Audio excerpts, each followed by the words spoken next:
Listen here, child. Come close to this fire that still burns with coals from the old time. Sit yourself down on this packed earth floor, just like our grandfolk did, 'cause I'm fixin' to tell you a memory that don't die, a remembrance that bleeds to this day in the veins of black folk. Open up the ears of your soul, 'cause I, old teller of scars, bring back the voice of Clara of the Drag, the woman that hell itself couldn't break. Down in Valença, Brazil, on the Arraial Velho plantation where coffee grew thick and the devil wore boots and carried a whip, there lived a woman born in Angola, torn from her mama's breast when she was still small and thrown in the bottom of a slave ship. Had 20-some winters on her, body of polished ebony, eyes that held the whole ocean inside 'em. Folks said she was a king's daughter back in Africa. Here she became wild Crioula, carried in her chest a strength that didn't come from just saint or oryxa, but from a rage as ancient as the first shackle that touched black flesh. The overseer was Manuel Canguaratama. They called him Horse 47, 'cause by the master's count he'd already dragged 46 enslaved souls tied to his stallion's tail straight to death. 46 bodies that became fertilizer for them coffee fields. When Clara's turn came for stealing a hard piece of bread to give her sick daughter, the punishment was announced before everyone. Today it's going to be number 47. 47 times she was dragged, but only once did somebody truly scream back. Now, you see, people, this is where the story begins proper. In them days of deep sorrow, way back in 1847, when the sun rose red over Valença like blood spilling across the sky, there was a sound that came before dawn in the slave quarters of Arraial Velho. Wasn't no rooster crowing, wasn't no bell ringing from the big house. Was a drum, a secret drum beaten low and heavy like a heart that refused to stop. The old ones warned us, don't never let massa hear the African drum, 'cause that drum speaks a language older than chains, older than whips, older than this cursed new world they dragged us to. That drum talks to bones, talks to blood, calls the ancestors from across the saltwater grave they call the Middle Passage. Clara heard it that morning, heard it in her sleep, in her suffering, in the marrow of her broken ribs from the last beating she took for looking too proud. Lord have mercy. She rose from the dirt floor of her cabin, where she slept with 17 other souls packed tight like cargo, and she knew, deep in that place where knowledge lives before words, that this was the day everything would turn. Her daughter, Maria Chica, no more than 6 years on this cruel earth, lay burning with fever in the corner. The child's breath came shallow and quick, like a bird caught in a trap. Clara had stolen a piece of cornbread the day before, hard as a rock and moldy on the edges. But it was all she could find. The kitchen house was locked up tight, and the overseer's dogs prowled the yard at night, trained to smell hunger, trained to smell hope. She got caught. Brother Jackson, one of the field hands, man of iron, strong-backed but broken-spirited, he was the one who saw her slip the bread under her tattered dress. Didn't want to tell, suffered something terrible about it. But Overseer Manuel had ways of making folks talk.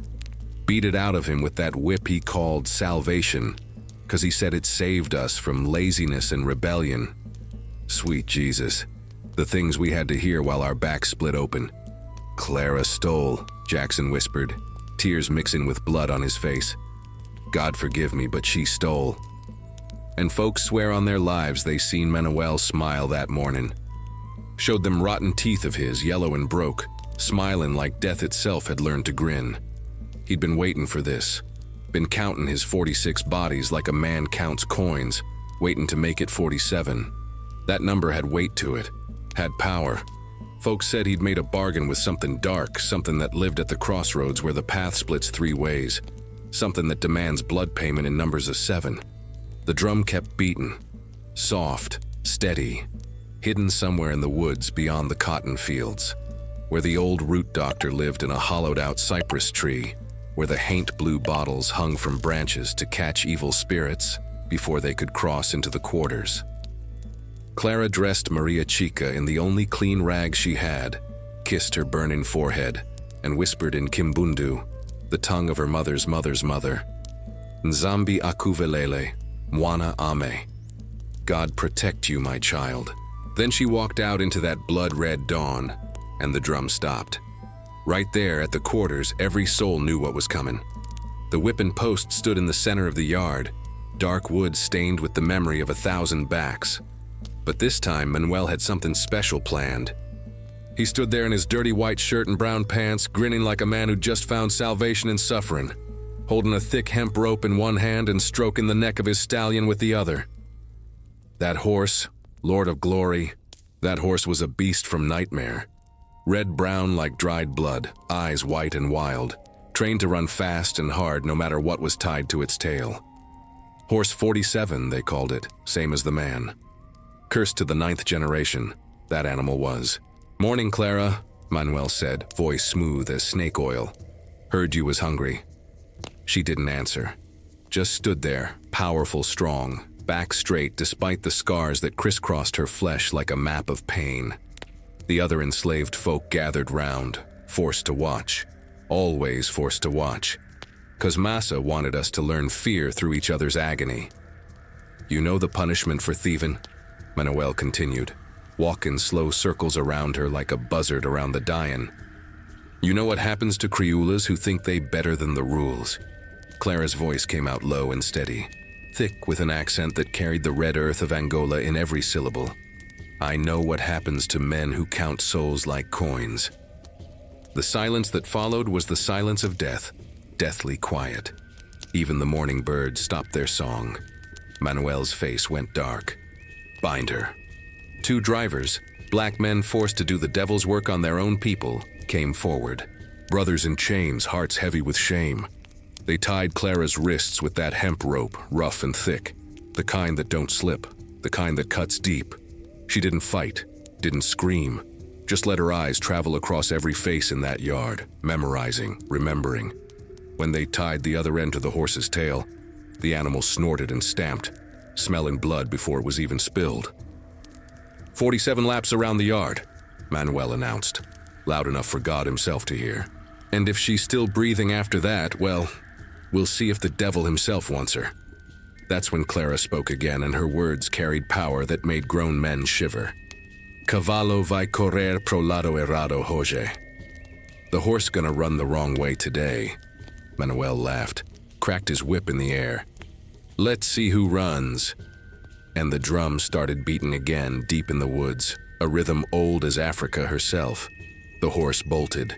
But to understand that moment, to truly know why Clara spoke them words with such power, you gotta go back, way back. Back across the ocean, back to when she was still called Nzinga, before they stole her name along with everything else. The year was 1831. The month was September, when the rains come heavy to Luanda and the earth turns red as blood. Nzinga was 7 years old, daughter of a warrior from the Mbundu people, granddaughter of a woman who knew the secrets of roots and herbs, great-granddaughter of a queen whose name the Portuguese tried to erase from history but couldn't. 'Cause names live in the tellin', not the writin'. The slave ship was called São Miguel, Saint Michael, like naming a coffin after an angel would somehow make the sin less heavy on God's scales. It sat in the harbor like a great wooden beast, its belly dark and hungry, waiting to be fed with African flesh. In the quiet of the quarters at night, Clara would later tell her daughter about that day. About how the white men came with chains and guns. About how her father fought, man nobody dared look at, and died with a bullet in his chest, still standing, refusing to fall even as the blood poured out of him. About how her mother screamed a scream that split the sky open, a sound so terrible the slavers clubbed her silent just to make it stop. Little Nzinga was grabbed by rough hands that smelled like rum and rotted teeth. She bit down hard on one man's thumb, tasted his blood, heard him curse in Portuguese. For that, they put the iron on her, right there, in the shadow of her village burning. They heated a brand in a fire and pressed it to her small chest, the mark of property, the seal of the damned. Mercy me. The pain of that brand was worse than anything she'd known, worse than hunger, worse than the sight of her father's body lying in the dirt. It was the pain of being unmade, of being turned from human to cargo, from Nzinga to thing. They marched for 3 days through the forest, chained neck to neck with other captured souls. Old ones who couldn't keep up were left for the hyenas. Babies who cried too loud were silenced permanent-like. By the time they reached the coast, Nzinga had learned her first lesson. In this new world of chains, silence was survival. The São Miguel stank worse than death itself. The hold was dark as a tomb, with barely enough space to sit, never mind stand. They packed bodies in like logs, naked flesh pressed against naked flesh, waste and vomit and tears mixing in together in the wooden grooves of the ship's belly. The ceiling was so low you had to crouch, and the chains were so heavy even strong-backed men wept from the weight. But worst of all was the soundness, the moaning and praying in a dozen African tongues, the rattle of chains, the crack of whips from above when anyone moved too much. And underneath it all, the endless motion of the sea rocking back and forth, like the world itself was trying to shake off the evil happening on its surface. Little Nzinga was put between two women, one young, one old. The young one, barely past her first bleeding, cried day and night, called for her mother in Kikongo. The old one, face marked with tribal scars, didn't cry at all, just stared into the darkness with eyes that had seen too much, surviving through pure, stubborn will. On the third night, or was it day? Time disappears in that darkness. The old woman whispered to Nzinga in Kimbundu, "Listen, child of warriors. They can chain your body, but your spirit is still free. You remember that. You carry our ancestors in your blood. You carry their strength. When the time comes, you will know what to do." Those words planted like seeds in Nzinga's heart, took root, grew slow and steady through the horror of the Middle Passage. 42 days that voyage lasted. 42 days in hell's basement. Many didn't survive. Disease moved through the hold like a ghost, taking the weak first, then the strong. Bodies were thrown overboard like trash, fed to the sharks that followed the ship, drawn by the scent of African blood in the water. Legend has it those sharks grew fat on the souls of stolen people. And to this day, they still follow the old slave routes, waiting. When Nzinga finally saw daylight again in the port of Rio de Janeiro, she was more bone than flesh, more ghost than girl. The brand on her chest had scarred over, raised and angry, a permanent mark of ownership. They hosed down the survivors with seawater, rough and cold, washing away weeks of filth but not the shame. Never the shame. At the auction block in Rio, that cursed platform where human beings were sold like cattle, a man named João Cardoso, owner of Arraial Velho plantation in Valença, bought her for 30 mil reis. Cheap. She was small, sick, damaged goods. But Cardoso had an eye for potential, and he saw something in this half-dead African girl that others missed. "This one got fire in her eyes," he said to his agent. "Good. Fire can be broken." But he was wrong about that. Dead wrong.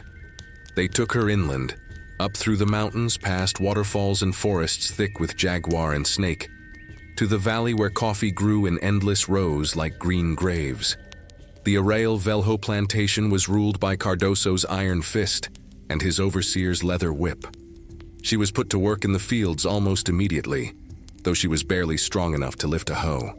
The other enslaved workers, men and women from all over Africa, speaking tongues she didn't know, worshipping gods with different names but the same pain. They took pity on her, gave her extra sips of water, showed her how to pace herself so the whip wouldn't fall so often. One woman in particular, an elder named Joanna, took Nzinga under her wing. Joanna was a root doctor, a woman who knew the old ways, who could read signs in smoke and dreams, who whispered prayers to Nzambi and Kalunga and the spirits of the forest. At night, in the darkest hours, she taught young Nzinga what the old woman on the ship had started, that there were powers deeper than chains, older than slavery, stronger than death itself. "Your name is being stolen," Joanna said one night, her voice like dried leaves rustling. "Tomorrow they will call you Clara, a Portuguese name, a slave name. But you remember your true name. You hold it secret in your heart. Names have power, child. Never forget." And so Nzinga became Clara. But inside, where it mattered, she remained Nzinga, daughter of warriors, carrier of the ancestral fire that no brand could burn out. Years passed. Suffering love and aching love came and went. She grew from girl to woman in that valley of sorrow, her body bearing the marks of whips and hard labor, her spirit growing stronger with each season. She learned Portuguese but spoke it with such an accent the overseers mocked her. She learned to plant and harvest coffee, the beans red as blood drops in her calloused hands. She learned which herbs could heal and which could harm. She learned the rhythms of the plantation, the patterns of power, the weak spots in the armor of oppression. And she waited through the birth of her daughter, Maria Chica, fathered by a man whose face she barely remembered from one terrible night when the driver forced himself on her. Just drifting, ain't doing nothing to stop it, 'cause what could she do? Waited through the beatings for insolence, which really meant not bowing low enough, not saying "Sim, Señor," with enough fear in her voice. Waited through the arrival of Manuel Canguaratama, the new overseer, the man who would become Horse 47, the man who made the old brutality look like mercy. Waited for the drum to call, waited for the ancestors to tell her, now. And on that morning in 1847, when she stole bread to feed her dying daughter, when she walked out into the blood-red dawn, when she let them tie her to the tail of that cursed horse, that's when the waiting ended. 'Cause Clara of the drag didn't steal that bread on accident, didn't get caught by mistake. She'd been planning this moment for 16 years, ever since that old woman on the ship told her, "When the time comes, you will know what to do." The time had come, and Horse 47 was about to learn that some fires don't break, they just burn hotter. To this day, folks swear they can still hear that drum beating in the forest, calling the names of the ancestors, preparing the ground for what came next. Now listen here, child, 'cause what I'm about to tell you is the truth that makes the devil himself turn away in shame. The Arrayal Velo plantation wasn't just a place of suffering. It was suffering made flesh, suffering built into every brick of the big house, every furrow in them coffee fields, every nail in the slave quarters. That land carried heavy spirits, souls that couldn't rest, voices that whispered through the wind like prayers that God himself refused to hear. The plantation stretched across the valley like a scar across the earth. 300 hectares of coffee plants, row after endless row, their leaves shining dark green in the sun like the scales of some great serpent. At the center stood the big house, whitewashed walls and red tile roof, 3 stories of wealth built on the backs of the damned. Masa Juan Cardoso lived there with his wife Dona Eugenia and their 3 children, soft-handed, soft-hearted folk who drank their coffee sweet and never once thought about the blood that watered them beans. Behind the big house, past the gardens where roses grew fat and red, past the well where the house slaves drew water in copper buckets, past the kitchen house where food was prepared by trembling hands, back there, hidden from the sight of any visitors who might come calling, were the quarters. Lord have mercy, them quarters were hell's waiting room. 20 long cabins built of mud brick and rotted wood, each one housing 15 to 20 souls packed tighter than cargo in a ship's hold. No windows, just cracks in the walls where the rain came through and the cold night air crept in. Dirt floors that turned to mud when it rained, packed hard as stone when it didn't. No beds, just wooden platforms where bodies lay side by side, sharing warmth, sharing fleas, sharing nightmares. The smell, sweet Jesus. The smell was death and life mixed together in a way that don't make sense unless you've been there. Unwashed bodies, sickness, human waste in buckets that got emptied once a day if you was lucky. But underneath that, there was something else. Something the masters couldn't smell because they never came close enough. Was the smell of resistance, of secret prayers whispered in African tongues, of herbs burning low to keep the haints away, of hope hidden so deep it became part of the earth itself. In the center of the quarters stood the whipping post, a thick piece of jacaranda wood, dark and hard, stained black with old blood. Couldn't never wash it clean, no matter how hard the rain tried. That post had seen more backs split open than there are stars in the sky. Men, women, even children, that didn't matter. Break the rules, you met the post. Look at Massa wrong, you met the post. Move too slow, talk too loud, laugh too much, cry too hard. All roads led to that cursed piece of wood. But in 1845, 2 years before Clara's day of reckoning, something changed at Arroyo Velo. The old overseer, a man named Vicente, died sudden-like. Folks said it was fever, but the root doctors knew better. Said he died 'cause he finally beat one person too many, and the ancestors decided his time was up. Found him in his cabin one morning, eyes wide open, mouth frozen in a scream, both hands clutched around his own throat like he'd been choking himself. That's when Manuel Canguaretama arrived. He came from the north, from the sugar plantations of Pernambuco, where they said the overseers were meaner than anywhere else in Brazil. Came with a reputation that preceded him like a bad smell. They called him Cavallo, horse, 'cause of how he punished the enslaved. Tied him to his stallion's tail and dragged him through the fields, through the mud, through the stones, until there wasn't nothing left but rags and regret. Manuel was a man of medium height, skin burned dark from years under the sun, face like weathered leather. Had a scar running from his left eye down to his jaw, gift from some enslaved man who'd fought back once upon a time. That fighter didn't live to see the next sunrise, but he left his mark. Manuel wore that scar like a badge, touched it sometimes when he was planning something particularly cruel, like it gave him ideas. His eyes, great God in heaven, his eyes were the worst part. Weren't quite human, you know. Had a flatness to them, like looking into a snake's eyes.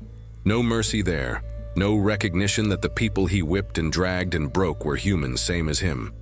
To Manuel, enslaved folk were property that sometimes needed reminding of its place, and he was real good at reminding. He kept count.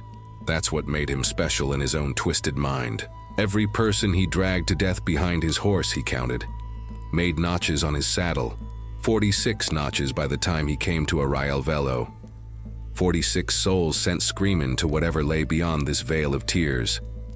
46, he'd say, running his fingers over them notches like they were precious things. Each one earned their place here. Each one learned the lesson too late. The enslaved folk at Arroyo Velo learned quick that Manuel was different from Vicente. Vicente had been cruel, sure, but he was predictable. You could avoid his whip if you kept your head down, worked hard, didn't make no waves. But Manuel? Man was cruel for sport. Would find reasons to punish where there weren't none. Would smile while he beat you, whistle while he tied the rope. Had a way of making you feel like your suffering was entertainment, like your pain was his pleasure. His horse, that red-brown stallion with the white eyes, was trained special. Trained to run when it felt the weight of a body tied to its tail. Trained not to stop for screams or prayers or the smell of blood. That animal was as cursed as its master, maybe more so, because at least the horse didn't choose this particular kind of evil. The first person Manuel dragged at Arroyo Velo was a man named Tomas, strong-backed field hand who'd been caught with a piece of dried meat he'd saved from his meager rations. Wasn't even stealing, was his own food. But Manuel said hoarding food was against the rules, said it showed a rebellious spirit. They tied Tomas up on a Tuesday morning, right after dawn. The whole plantation was forced to watch. That was Manuel's way. Always made it public, always made it a lesson. Tomas didn't beg. Stood there quiet-like, dignified, even as they wrapped that hemp rope around his wrists. When Manuel asked if he had any last words, Tomas looked him dead in the eye and said, "My grandmother was a queen in Dahomey. What was yours?" Manuel's face went dark as a storm cloud. He mounted his horse, checked the rope, and without another word, dug his spurs in deep. The horse bolted. Tomas lasted 11 laps around the yard before his body just stopped. But his spirit? Folks swear they seen his spirit standing right there by the whipping post for weeks after. Watching, waiting, counting in reverse. That made 47. Over the next 2 years, Manuel kept counting. 48, 49, 50. On and on like he was building a ladder to hell one body at a time. But here's the thing about evil, child. It's got patterns. It's got rhythms. And if you watch long enough, if you suffer long enough, you can learn them patterns. You can wait for the right moment. Clara watched. Lord, how she watched. Every dragging, every whipping, every broken body laid out in the quarters to die slow. She memorized the way Manuel tied the rope, the way he checked the knots, the way he positioned the horse, the way he counted his laps, yelling out the numbers like he was keeping score in some demonic game. She noticed something else too. Noticed that on lap 47, always on 47, Manuel would slow the horse down just a fraction, would turn his head to look back at the body, to see if there was still life left, would pull back on the reins ever so slightly, just for a heartbeat, to savor that particular moment when hope finally died in the victim's eyes. That was his weakness, that moment of distraction, that fraction of a second when he stopped paying attention to the rope, to the horse, to everything except his own sick pleasure. Clara filed that knowledge away in the deep places of her mind, right next to the memory of her mother's scream and the old woman's words on the ship. When the time comes, you will know what to do. She also noticed that Manuel had a pattern with the numbers. After 47 came 48, 49, 50. But every time he got past 50, something in him wanted to start over, to go back to 47.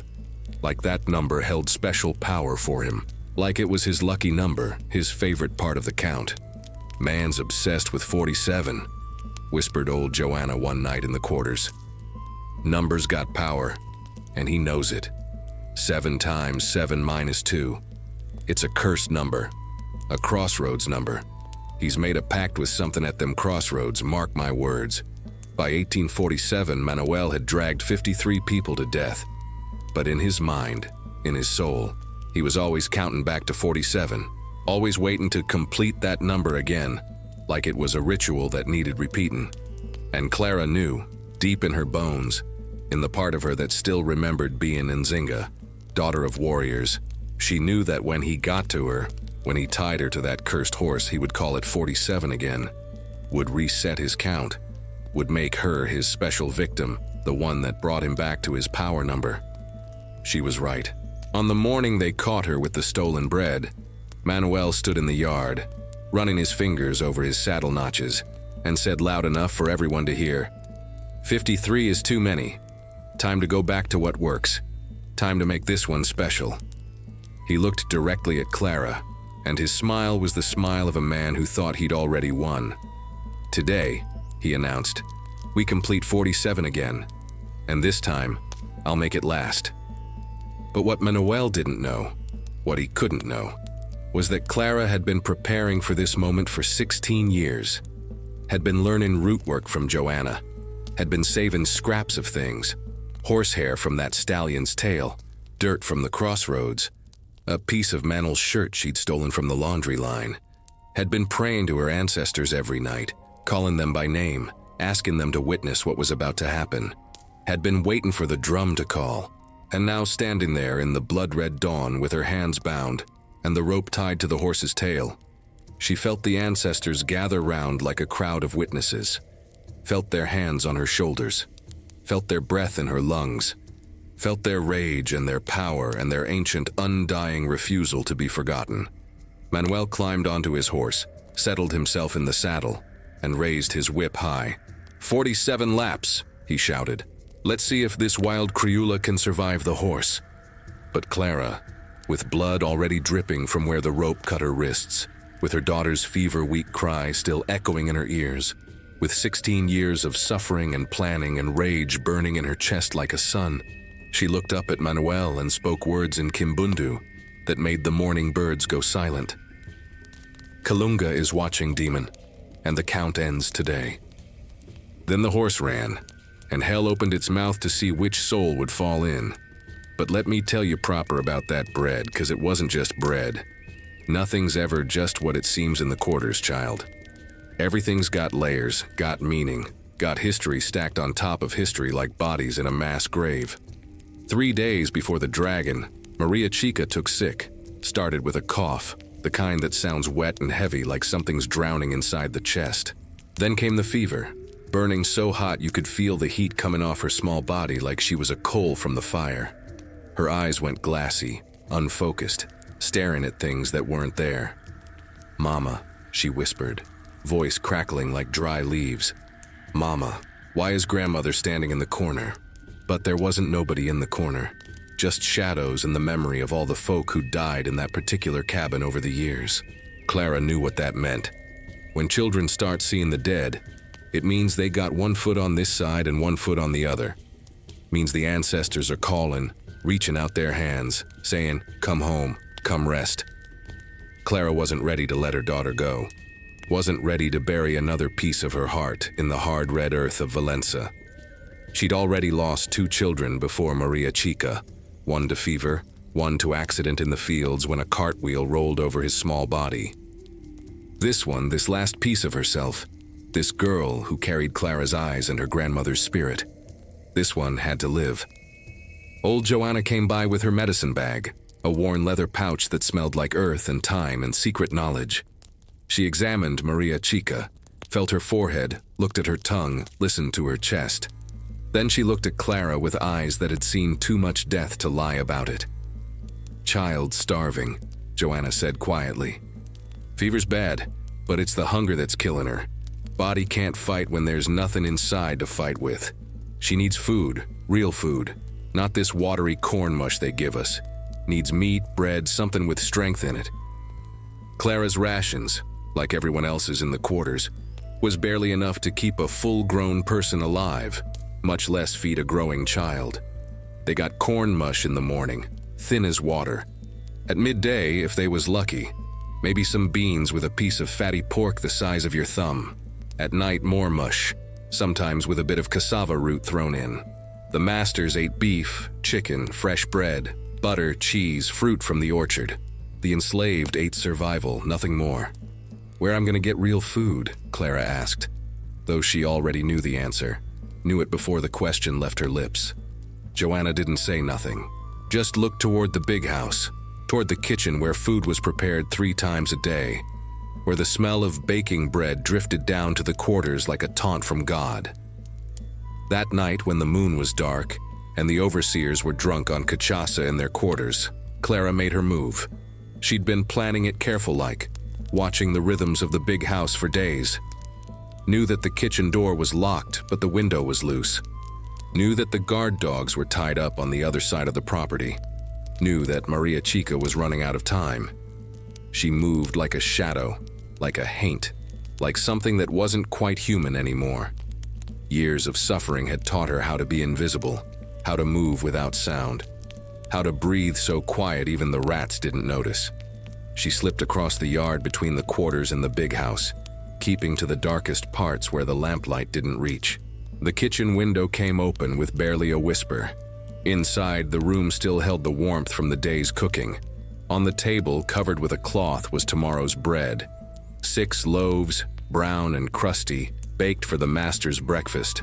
Next to it was a wheel of cheese, a bowl of butter, a basket of oranges from the orchard. Clara's hand hovered over the bread. 6 loaves. The masters wouldn't miss one, wouldn't even notice. To them, it was just bread. To Maria Chica, it was life itself. She took 1 loaf, the smallest one, and tucked it under her dress against her stomach. It was still slightly warm. The smell made her own stomach clench with hunger, but she didn't dare take a bite. This wasn't for her, was for her daughter, for the last piece of hope she had left in this cursed world. But as she turned to leave, something made her stop. Call it instinct. Call it the ancestors whispering a warning. Call it the way your skin prickles when eyes are watching. She looked up and saw him. Brother Jackson, the field hand, standing in the doorway of the kitchen, frozen like a deer who'd just spotted a hunter. Their eyes met in the darkness. Clara saw the fear in his face, saw the conflict. Jackson was a good man, suffered something terrible under Manuel's whip, back scarred worse than most. He'd lost his wife to fever the year before, watched her die in his arms while Massa refused to call for a doctor. He knew pain, knew injustice, knew what it meant to want to save someone you loved.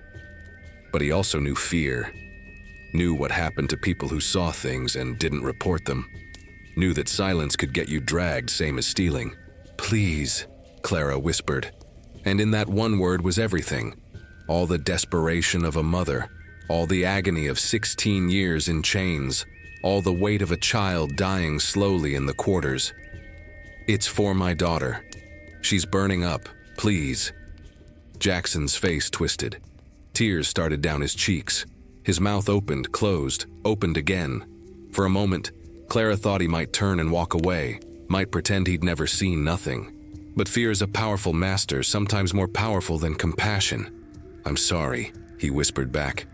"Lord, forgive me, I'm sorry." And Clara knew he was gonna tell, knew that his fear was stronger than his mercy. Couldn't even blame him, really. Survival makes cowards of us all eventually. This cruel world teaches us to choose ourselves over each other, teaches us that love is a luxury we can't afford. She ran then, quiet as she could, back across the yard to the quarters. Fed Maria Chica small pieces of bread soaked in water, watching the girl's eyes clear just a little bit, watching her breathe a little easier. For one night, for a few precious hours, she let herself believe she'd gotten away with it. But morning came like it always does. And with morning came the reckoning. Manuel appeared at the quarters just after dawn, Jackson walking beside him with his head down, shame written across every line of his body. The overseer's face was lit up with that particular kind of joy that evil men get when they've found an excuse to hurt somebody. "Clara!" he shouted, voice carrying across the entire yard. "Clara, daughter of Angola, thief of bread, come out and face your judgment." The quarters went silent, that terrible heavy silence that falls when everybody knows something bad is about to happen. And there's nothing nobody can do to stop it. Clara stood up slow from where she'd been sitting with Maria Chica, kissed her daughter's forehead one more time, and walked out into the morning light. Jackson couldn't even look at her, stood there with his eyes on the ground, tears still falling, whispering prayers under his breath that nobody was listening to. "Is it true?" Manuel demanded. "Did you steal from the master's kitchen?" Clara could have lied, could have said Jackson was mistaken, that he'd dreamed it, that he was trying to get her in trouble for some old grievance. But lies require energy she didn't have no more. And besides, the bread was already eaten, already giving her daughter strength. The crime was complete. The price was coming due. "I took bread to feed my dying child," she said, voice steady as a heartbeat. "And I'd do it again." Murmurs rippled through the crowd of enslaved folk who'd gathered to watch. That kind of defiance was rare. That kind of admission was dangerous. But it was also true, and truth has power, even in the mouth of the powerless. Manuel smiled his snake smile. "You'd do it again? Well, let's make sure you understand the price of theft from your master's table. Let's make sure every soul here understands what happens when you forget your place." He turned to his men. "Bring the rope, bring the horse. Today we complete 47. And that's when Clara spoke the words that would change everything. The words she'd been holding inside for 16 years, waiting for exactly this moment. The horse will run the wrong way today. Folk would talk about that moment for generations, about how her voice carried weight that made grown men shiver, about how the morning light seemed to dim when she spoke, about how the drum in the woods started beating again, low and steady, a rhythm older than pain itself. What would you have done, child? If you was the last piece of bread between your daughter and death, if you had to choose between stealing and watching your baby slip away? The masters made them kind of choices our daily bread, made us choose between survival and morality, between love and law, between being human and being property. But Clara chose love, chose her daughter, chose to steal, knowing full well the price. And in that choice, in that moment of defiance, she became something more than just another enslaved woman. She became a legend waiting to be born. She became the story we're telling right here, right now, all these years later. 'Cause that bread wasn't just bread. It was rebellion in flour and water. It was love stronger than fear. It was a mother saying no more to a system that wanted her to watch her child die without fighting back. And Manuel Canguaretama, in his arrogance, in his evil, in his certainty that 47 was his lucky number, he thought he was about to add another notch to his saddle. Thought he was about to teach a lesson that would keep the rest of the enslaved folk in line for another year. He didn't know he was about to meet his own 47, his final count, his last drag. The ancestors were watching, the drum was calling, and Clara of the drag was ready. Now you see, people, when they brought Clara out to face her judgment that morning, the whole plantation came to a standstill. The field hands stopped their work. The house slaves crept to the windows. Even the birds in the trees went quiet, like nature itself was holding its breath to witness what was about to unfold. Massa Juan Cardoso descended from the big house in his finest clothes, white linen suit, polished boots, gold watch chain glinting in the morning sun. Man looked like he was going to church instead of presiding over the destruction of a human being. His wife, Donna Eugenia, stood on the veranda with a handkerchief pressed to her nose. Like the sight of enslaved folk gathered in the yard offended her delicate sensibilities more than the brutality she was about to witness. "Bring the accused forward," Cardoso commanded, voice carrying that particular tone of bored authority that masters perfected. Like this was just another business transaction, another entry in the ledger books, another day managing property that happened to breathe and bleed. Two drivers pushed Clara toward the center of the yard, where Manuel stood next to his red-brown stallion. The horse stamped and snorted, smelling blood before it was even spilled. That animal had been trained on suffering, raised on screams, and it knew its purpose like a dog knows to fetch. Clara walked with her head up. Lord have mercy. Even with her hands already bound behind her back, even with the rope marks cutting into her wrists, even knowing what was coming, she walked like royalty, like she was still Nzinga, daughter of warriors, granddaughter of queens. The brand on her chest that marked her as property couldn't burn away what lived in her spirit. "Clara," Massa Cardoso began, pulling a piece of paper from his pocket like he needed notes to remember how to be cruel. "You are accused of theft from the master's kitchen, theft of bread, property belonging to this household taken in the night like a common criminal. How do you answer this charge?" The yard was silent, suffering so bad that silence, heavy with all the unspoken truths, all the unpunished crimes of the masters themselves, all the stolen lives and stolen labor and stolen futures that would never see a courtroom or a judge. Clara looked directly at Cardoso, then at his wife, then at Manuel, then slowly across every face in that yard, enslaved and free alike. When she spoke, her voice carried across the space like a preacher's, like a prophet's, like someone who had nothing left to lose and therefore nothing left to fear. "I answer that I am guilty of loving my daughter more than I fear your whip, guilty of choosing her life over your rules, guilty of being human when you want me to be property." She paused, let the words sink in. "But if that's a crime, then every mother in these quarters is a criminal. Every father who steals an extra potato for his starving son. Every grandmother who hides a piece of cloth to keep a baby warm. We are all guilty of the crime of caring for our own." Sweet Jesus, the murmur that went through the crowd was like thunder rolling in from a distance. Folk were nodding, tears streaming down their faces, 'cause Clara was speaking what they'd all felt but never dared say out loud, was speaking truth to power, even though truth was about to get her killed. Cardoso's face went red as a sunset. "Silence. You will speak only when spoken to. You will—" But Clara wasn't done. Something had broken open inside her, some dam that had been holding back 16 years of rage and pain and accumulated injustice. The ancestors were speaking through her now, using her mouth, her voice, her last few moments of breath to testify. "You want me to be silent?" she said, voice rising. "I've been silent for 16 years, silent when you put the iron to my chest, silent when you worked me in the fields till my hands bled, silent when your driver forced himself on me and you did nothing, silent when you sold my first baby away before I even knew his name, silent when you let my second child die because you wouldn't call for a doctor. Silent." The word echoed across the yard like a gunshot. Folks swear they felt the ground shake when she said it. Even Manuel, man of iron with a heart of stone, took a step back. Donna Eugenia gasped and retreated into the house.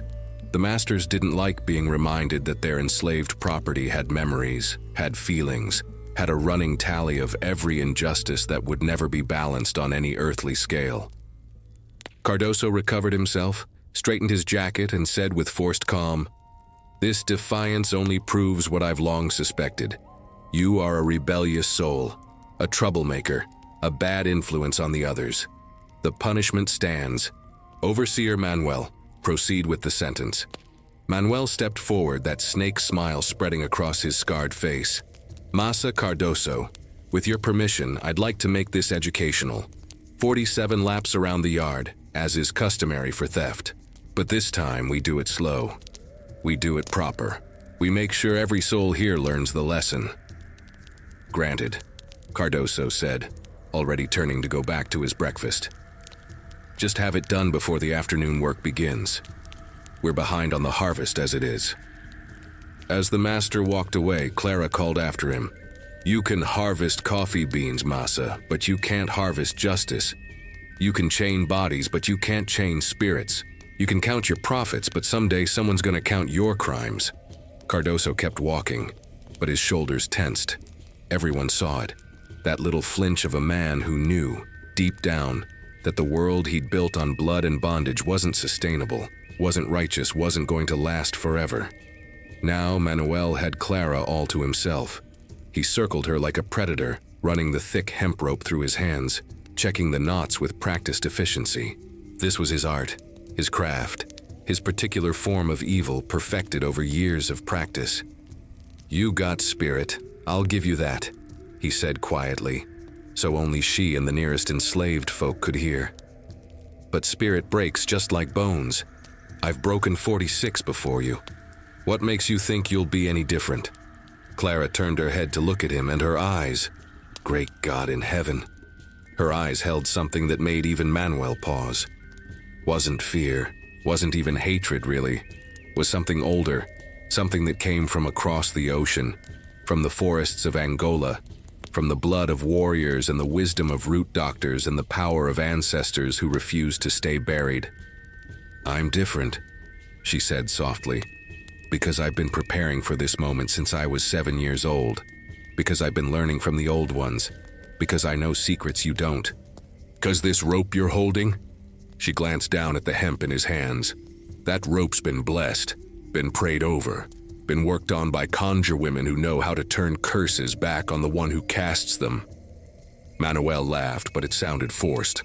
"Hoodoo nonsense. Root doctor foolishness. Ain't no magic gonna save you from this horse." "Ain't magic," Clara replied. "It's justice, and justice always comes round eventually. You just gotta wait for the right moment." She paused, then added in a voice that carried across the entire yard, pitched so every enslaved person could hear. "Vão se arrepender de me dar corda longa." You're going to regret giving me long rope.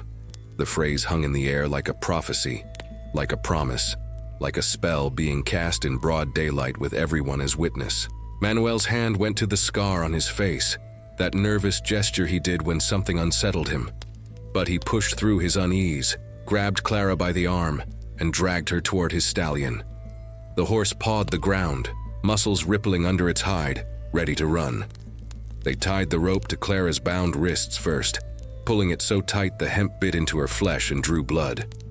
Then they ran the other end through a metal ring welded to a heavy chain, which they attached to the horse's tail. The system was designed to give the victim just enough slack to be dragged along the ground, but not enough to ever get purchase, never enough to stand or run or escape. 47 laps, Manuel announced to the crowd. "Count with me. Let's make sure we don't lose track." The enslaved folk were forced to form a circle around the yard, creating a human boundary that Clara would be dragged within.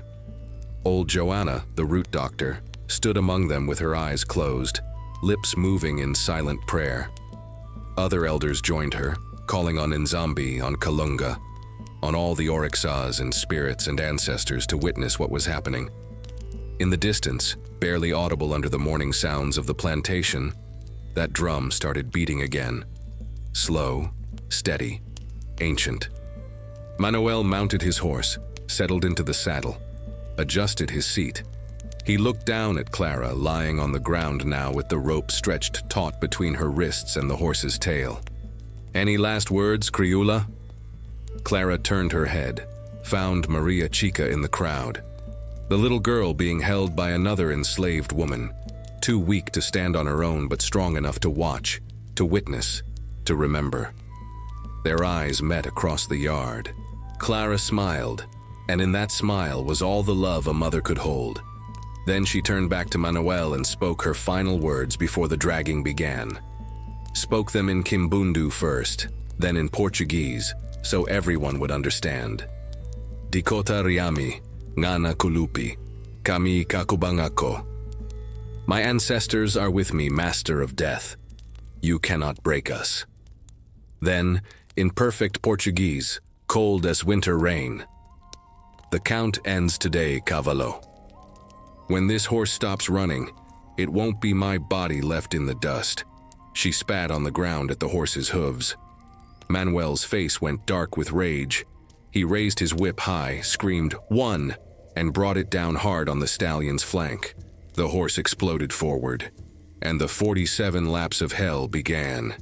But what Manuel didn't know, what he couldn't know, was that Clara had spent the last 3 nights before this moment working root work with old Joanna, had mixed her own blood with horsehair from that very stallion, had buried a mojo bag at the crossroads under a full moon, had called on every ancestor by name to witness and empower what was about to happen.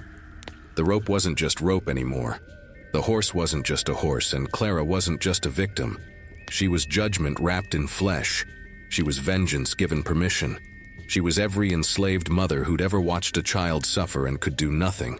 And Manuel Canguaretama, in his arrogance, had just given her exactly what she needed. Long rope, a running horse, and 47 laps to turn his own weapon against him. The ancestors were watching. The drum was calling. And the count had begun. Listen here, child, 'cause what I'm about to tell you is the hardest part.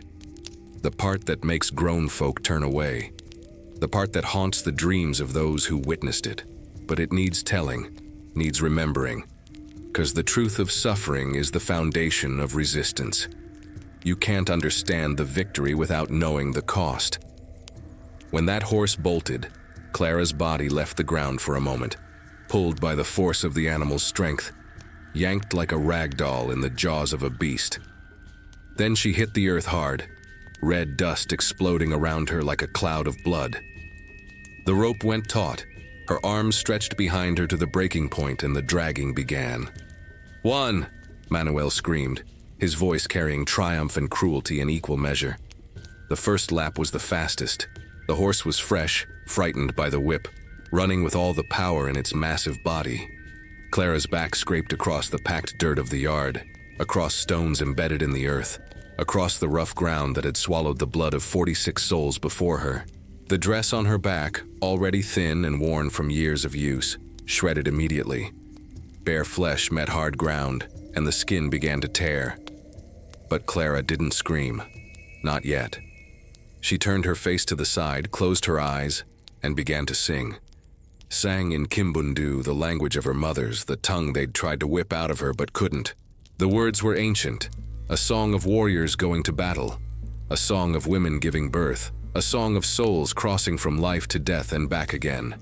Nzambi akuvelele, ngudiame, dikota riami, mwenho kua, kalunga ukutambula, kadi ukubanga ko. God protect me, my mother. My ancestors, come forth. Death may receive me, but cannot break me.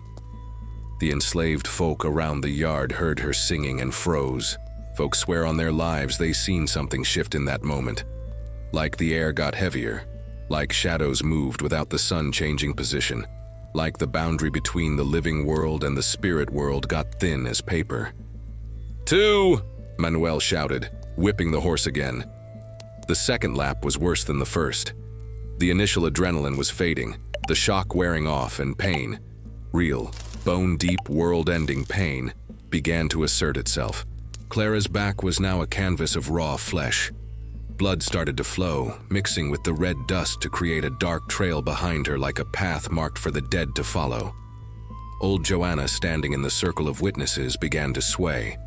Other elders joined her, their bodies moving in rhythm with Clara's song, creating a counterpoint to the horror.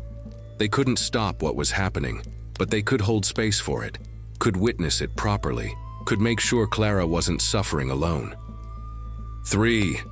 Rocks embedded in the ground caught Clara's flesh, tearing deeper. Her shoulder blades began to show through the ruined tissue, but still she sang, voice somehow growing stronger instead of weaker, like the pain was fuel for something burning inside her that couldn't be extinguished. The watching crowd began to murmur prayers. House slaves who'd been forced to come watch were crying openly now, hands pressed to their mouths. Field hands stood with tears streaming down their faces, fists clenched so hard their nails drew blood from their own palms. Even some of the drivers, black men forced to enforce white brutality, turned their faces away, unable to bear witness to what they were complicit in. 4. Clara's body hit a rough patch where someone had spilled something sticky, molasses or blood from a previous dragging. The added friction caused her to flip over, and for one horrible moment she was being dragged face first. The crowd gasped. This was how folk died fastest, when the face hit the ground and the skull cracked open like an egg. But somehow, mercy me, somehow Clara managed to roll back onto her back, protecting her face even as the motion tore more flesh from her shoulders and ribs. Blood was flowing freely now, leaving a clear trail that the horse's hooves splashed through with each circuit. 5! Manuel was grinning like a demon given flesh. He'd positioned himself so he could watch every moment, could see Clara's suffering from every angle. This was his art form, his twisted pleasure, his way of feeling powerful in a world where he himself was just a white man's tool. But something was different about this dragging. Folk who'd seen the previous 46 could tell. This woman wasn't breaking the way others had, wasn't begging or screaming or going silent with shock. She was still singing, still conscious, still somehow present in her own destruction. 6. The horse began to tire just slightly, its initial burst of speed settling into a steady gallop. This was actually worse for Clara, because the slower pace meant more friction, more time in contact with the ground, more opportunity for every stone and rough patch to do damage. Clara's voice cracked for the first time, the song interrupted by a grunt of pain. Blood was now coming from her mouth. She'd bitten through her tongue or cheek at some point, but she swallowed the blood and kept singing, kept pushing the words out even as her body tried to shut down. 7. 7 times 7 minus 2 equals 47. The number had power, and Clara knew it. Knew that Manuel was counting to something mystical, something he thought gave him control. But numbers work both ways. 7 is a crossroads number. 7 is a spirit number. 7 is the number of completion and transformation. 8. In the big house, Dona Eugenia watched from behind her curtains, handkerchief still pressed to her face, but she wasn't turning away. None of the master's family was. They watched because this was entertainment to them, because black suffering was a spectacle they'd been raised to consume without guilt. 9. Clara's body was leaving pieces of itself on the ground now. Skin, flesh, blood soaking into the red earth that had already drunk so much black pain. It seemed to hunger for more. The rope around her wrists had cut so deep you could see bone. Her fingers were bent at wrong angles, probably broken from trying to grab the rope, trying to ease the tension even a little. 10. But listen here, this is the important part. Clara's spirit wasn't breaking. Folks who was there all said the same thing later. They could see it in her eyes every time the horse dragged her past them. Her eyes were still alive, still aware, still holding something fierce and unbroken. Like her body was just a shell taking punishment. But her essential self was somewhere else, somewhere protected, somewhere the whip and rope and ground couldn't reach. 11. Old Joanna's prayers grew louder. Other voices joined her, creating a sound that was half hymn, half keening, half ancient African ritual brought across the ocean in the holds of slave ships. The masters might have stolen their bodies, but they couldn't steal this communal witnessing, this spiritual resistance, this refusal to let suffering happen in silence. 12. The horse's tail was now matted with Clara's blood. The rope was slick with it, making it harder for Manuel to keep his grip on the reins. He hadn't expected this much blood this fast. Most victims went into shock by lap 5 or 6, their bodies shutting down to escape the pain. But Clara was still here, still present, still singing her warrior song. 13. Unlucky number, cursed number. As the horse rounded the 13th lap, something strange happened. The animal stumbled just for a moment, like it had stepped on something it couldn't see. Manuel jerked the reins, cursed, steadied his seat. But the stumble had caused the rope to slacken for just a heartbeat, giving Clara a moment of relief. In that moment, she opened her eyes fully and looked directly at Manuel. And in her gaze was something that made the overseer's blood run cold. Wasn't fear, wasn't pleading, was recognition. Like she knew something he didn't. Like she could see his future written in the dust and blood. 14! The sun was higher now, beating down on the yard with merciless intensity. The heat made the blood flow faster, made the dust stick to wet flesh, made everything worse. Flies were starting to gather, drawn by the scent of torn meat. The smell was terrible, copper and salt and the particular stench of deep injury. 15! Clara's song changed. The Kimbundu words gave way to something else, something older, something that made even the elders pause in their prayers. Words from before the Portuguese came, words from the deep forests, words used by warriors before battle and by root doctors when calling the ancestors to witness great deeds. 16.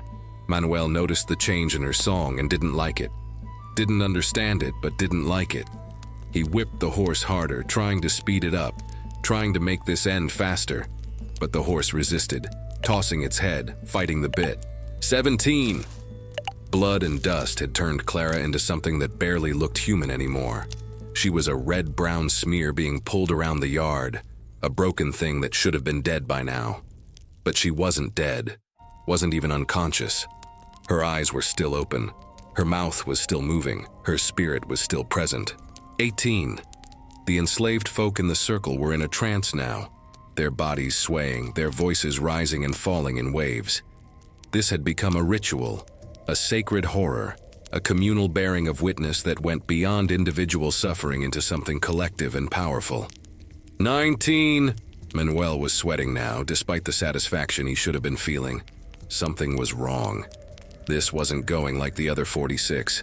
This woman wasn't breaking right. The horse wasn't running right.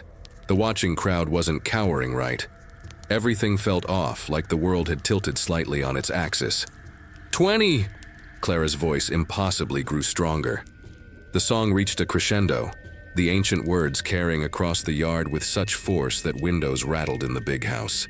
Dona Eugenia stepped back from her viewing spot, crossed herself, whispered prayers to a white god who'd never stopped white evil. 21. The drum in the woods was louder now, or maybe it wasn't actually louder. Maybe everyone was just more attuned to it, hearing it beneath the sound of hoofbeats and screams and prayers. The rhythm was building towards something, counting down or counting up, impossible to say which. 22. Manuel's hands were shaking on the reins. He'd never had to whip a horse this much to keep it running. Usually by lap 22, the victim was either dead or unconscious, and the horse knew it could slow down. But Clara was still singing, still moving, still somehow pulling on the rope with her broken hands, like she was trying to direct the horse herself. 23! And then, right there at the end of the 23rd lap, as the horse completed its circuit and prepared to start the 24th, Clara did something that froze every soul in that yard. She laughed. Not a scream, not a sob. A laugh. Deep and full and somehow joyous, like she'd just heard the punchline to a cosmic joke that only she understood. Manuel pulled the horse to a stop, confused and frightened in a way he'd never been before. The yard went silent except for the panting of the horse and the sound of Clara's laughter echoing off the walls of the quarters. "What?" Manuel started to say, but Clara's laughter stopped as suddenly as it had begun, and she spoke.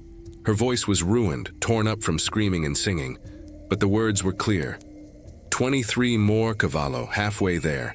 But you don't understand yet, do you? The horse isn't pulling me, I'm pulling it. And then she sang again, louder than ever, words of power that made the very air shimmer. Kalunga kulubanga, Dakota kuloboka, Nzambi ukundonga. Death will not break, ancestors come forth, God is my shield. The drum answered, beating so loud now that it couldn't be ignored. And Manuel, despite himself, despite his 46 successful draggings, despite years of cruelty that had hardened his heart to stone, Manuel felt afraid. But he was too proud to stop, too committed to his count, too drunk on power to recognize that he'd stopped being the hunter and started being the hunted. He raised his whip again. 24, he screamed, and the horse ran. But the next 24 laps, child, that's when things got strange. That's when the counting turned. That's when the ancestors truly arrived. Now you see, people, silence got different flavors. There's the silence of peace, the silence of sleep, the silence of prayer. But the silence that fell over Arrayal Velho plantation at the start of lap 24, that was the silence of death holding its breath. That was the silence that comes right before the world turns inside out. 24, Manuel screamed, his voice cracking like old leather. He brought the whip down hard on the stallion's flank, harder than necessary, 'cause his hands were shaking and he needed to feel in control of something, anything. The horse bolted again, pulling Clara's broken body into its next circuit. But this time, something was different. The trajectory was slightly off. The angle was wrong. The horse's gait was uneven, like it was running on 3 legs instead of 4, though all 4 hooves were hitting the ground.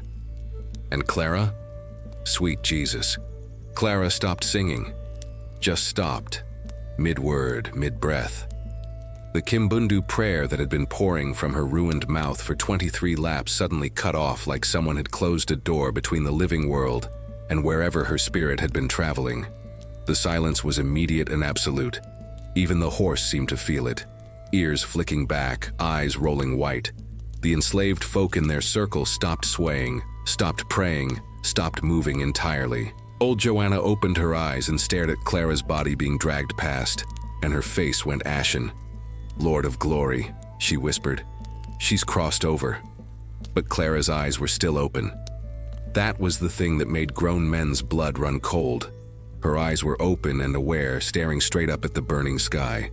But no sound came from her lips. No song, no scream, no prayer, nothing. Manuel felt it in his gut. That animal instinct that tells you when you've stepped into a trap, when the hunter has become the hunted. He pulled back on the reins slightly, not enough to stop but enough to slow, enough to look back at what he was dragging. 25, he shouted, but his voice had lost its triumph. Now it was just noise, just a man yelling into a void that was starting to yell back. Clara's body continued its circuit, leaving that dark trail of blood and flesh and red dust. But something had changed in the quality of the silence. It wasn't empty anymore. It was full. Full of presence, full of watching eyes that weren't quite human, full of something old and patient and utterly without mercy. The drum in the woods had stopped too. Complete silence from that direction. Even the birds had gone quiet. The morning breeze that had been rustling the coffee plants died down to nothing. The whole plantation was holding its breath. 26! Brother Jackson, the man who'd informed on Clara, fell to his knees in his spot in the circle. Started sobbing, great heaving sobs that shook his whole body. "Forgive me," he was saying over and over. "Lord, forgive me. Clara, forgive me. Somebody forgive me." But Clara didn't even look at him as her body was dragged past. Her eyes remained fixed on the sky, unblinking, seeing something the rest of them couldn't see. Or maybe seeing nothing at all. Maybe seeing the other side of the veil where the ancestors waited with open arms and closed fists. 27! Manuel was whipping the horse constantly now, no longer to punish but to reassure himself that he still had control. The animal was fighting him, tossing its head, foam flying from its mouth. It wanted to stop, wanted to bolt away from whatever was building in that yard. But years of brutal training kept it running, kept it pulling, kept it trapped in its role as the instrument of torture. Some of the house slaves had stopped watching from the big house windows. The children had been pulled away, taken inside where they couldn't see. But Massa Cardoso was still there, still watching, though his face had gone pale. He'd seen 46 draggings before this, presided over countless whippings and punishments. But something about this silence, this terrible absence of sound, was making him nervous in a way brutality never had. 28. Clara's fingers twitched, just a small movement, barely noticeable. But old Joanna saw it and gasped. Because dead bodies don't twitch. Unconscious bodies don't move with purpose. And that twitch had been purposeful, like Clara was testing something, measuring something, preparing something. The enslaved folk began to feel it too. That sense that the silence wasn't empty but pregnant. Pregnant with something about to be born. Something that had been gestating for 16 years, fed on suffering and rage and the accumulated injustice of centuries. 29! Manuel's scarred face was slick with sweat now. He kept touching the scar over and over, that nervous gesture intensifying. His eyes darted around the yard, looking for what felt wrong, but everything looked the same. Same circle of witnesses, same bloody trail, same broken body being dragged. Everything the same, but everything different. 30! And that's when Clara blinked, slow and deliberate. Her eyes closed, stayed closed for a long heartbeat, then opened again. And when they opened, folks swear on their lives they weren't quite the same eyes. The brown had darkened to almost black. Or maybe it was just a trick of the light. Or maybe it was the ancestors looking through her, using her eyes as windows into this world of chains and whips and blood-soaked earth. 31! The rope was starting to fray. Manuel noticed it during the 31st lap and felt his stomach drop. Hemp doesn't fray that fast. Not when it's new and thick and well-made. But this rope, the rope that Clara had said was blessed, had said was worked on, it was coming apart strand by strand. Like invisible fingers were picking at it, weakening it with each circuit. He pulled the horse to a stop, dismounted quickly, went to examine the rope. The enslaved folk in the circle leaned forward to see. Even Cardoso came down from the veranda, walking across the yard with his expensive boots getting dusty. "What's wrong?" the master demanded. "Why have you stopped?" "The rope, Massa," Manuel said, voice tight with something that might have been fear. "It's wearing through. I need to reinforce it or what?" Cardoso snapped. "Or she'll get free. Look at her, man. She can barely breathe. The rope's doing its job. Keep going. We're past halfway. Finish the count." Manuel stared at the fraying rope, at Clara's still silent form, at the way shadows seemed to be gathering around her even though the sun was high and bright. Every instinct he had was screaming at him to stop, to cut her loose, to walk away from whatever he'd started. But pride is a powerful master, and fear of looking weak in front of the other enslaved folk, fear of losing his reputation, fear of admitting that a half-dead woman on the ground was somehow winning. That fear was stronger than his survival instinct. "Yes, Massa," he said, remounting the horse. "I'll finish the count." He looked down at Clara one more time before starting again. Her eyes were closed now, but her lips were moving. No sound came out, but he could read the shape of the words, could see them forming in Portuguese, then Kimbundu, then something even older. 31 down, 16 to go, then the horse runs the other way. 32! Manuel screamed and the whip fell, but the horse hesitated. For the first time in its trained life, it hesitated. Took one step backward instead of forward. Manuel had to spur it hard, had to use the whip on its neck, had to force it to move. And when it finally did start running, its gait was wrong, its rhythm was off. Its whole body language was that of an animal being forced to run toward something it feared. 33! The silence was oppressive now. Heavy. Thick enough to choke on. The enslaved folk in the circle were breathing in short, shallow gasps. Some had their hands pressed to their chests. Others were touching the ground, like they needed to stay connected to the earth to keep from floating away into whatever strange space this silence was creating. Old Joanna's lips were moving faster now, prayers in a dozen African languages mixing together, calling on every spirit and saint and ancestor she could name. Her hands were moving in patterns in the air, symbols of protection, of binding, of turning curses back on their makers. 34! Clara's body was barely recognizable as human anymore. The flesh on her back was gone, ribs showing through like the frame of a building under construction. Her legs were twisted at angles that should have meant broken bones. Her head lolled to the side, hair matted with blood and dirt. But still her chest rose and fell. Still her heart beat. Still something vital and unbreakable lived inside the ruined shell. 35! Manuel's whip hand was cramping. He'd never had to use the whip this much in any of his previous 46 draggings.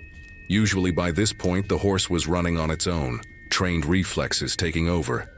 But today, every lap required force, required violence against the horse itself just to keep it moving.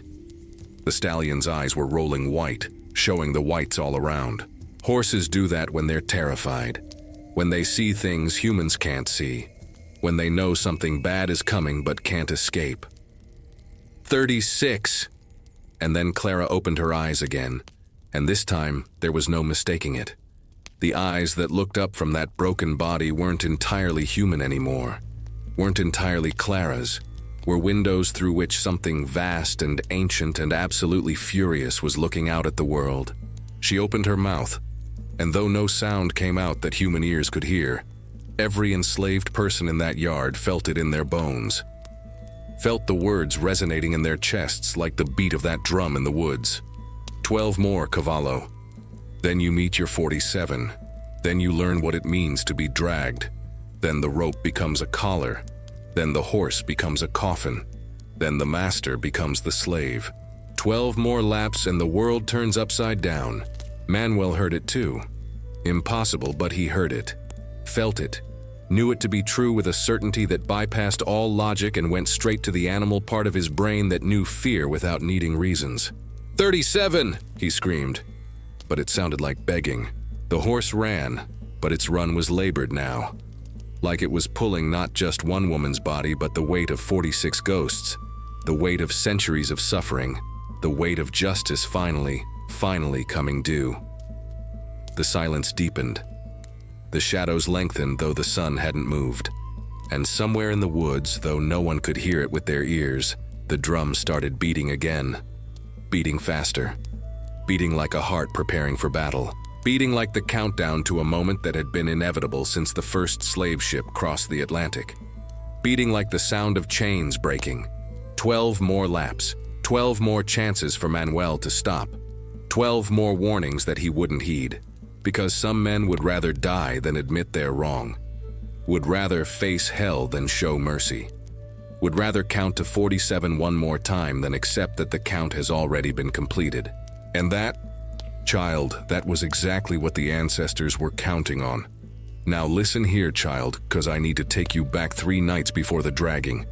Back to when Clara was still whole, when her flesh was still on her bones, when her daughter Maria Chica was burning with fever, and the moonlight was filtering through the cracks in the quarter's walls, like silver fingers reaching for something they'd lost. Old Joanna came to Clara in the deepest part of the night, when the overseers were drunk and snoring, when the patrol dogs were asleep, when even the haints were quiet. She moved through the darkness like smoke, like memory, like something that existed between heartbeats. Her medicine bag was heavy on her shoulder, filled with things that had power, roots and bones and dried blood, earth from crossroads and water from rivers that ran north toward freedom.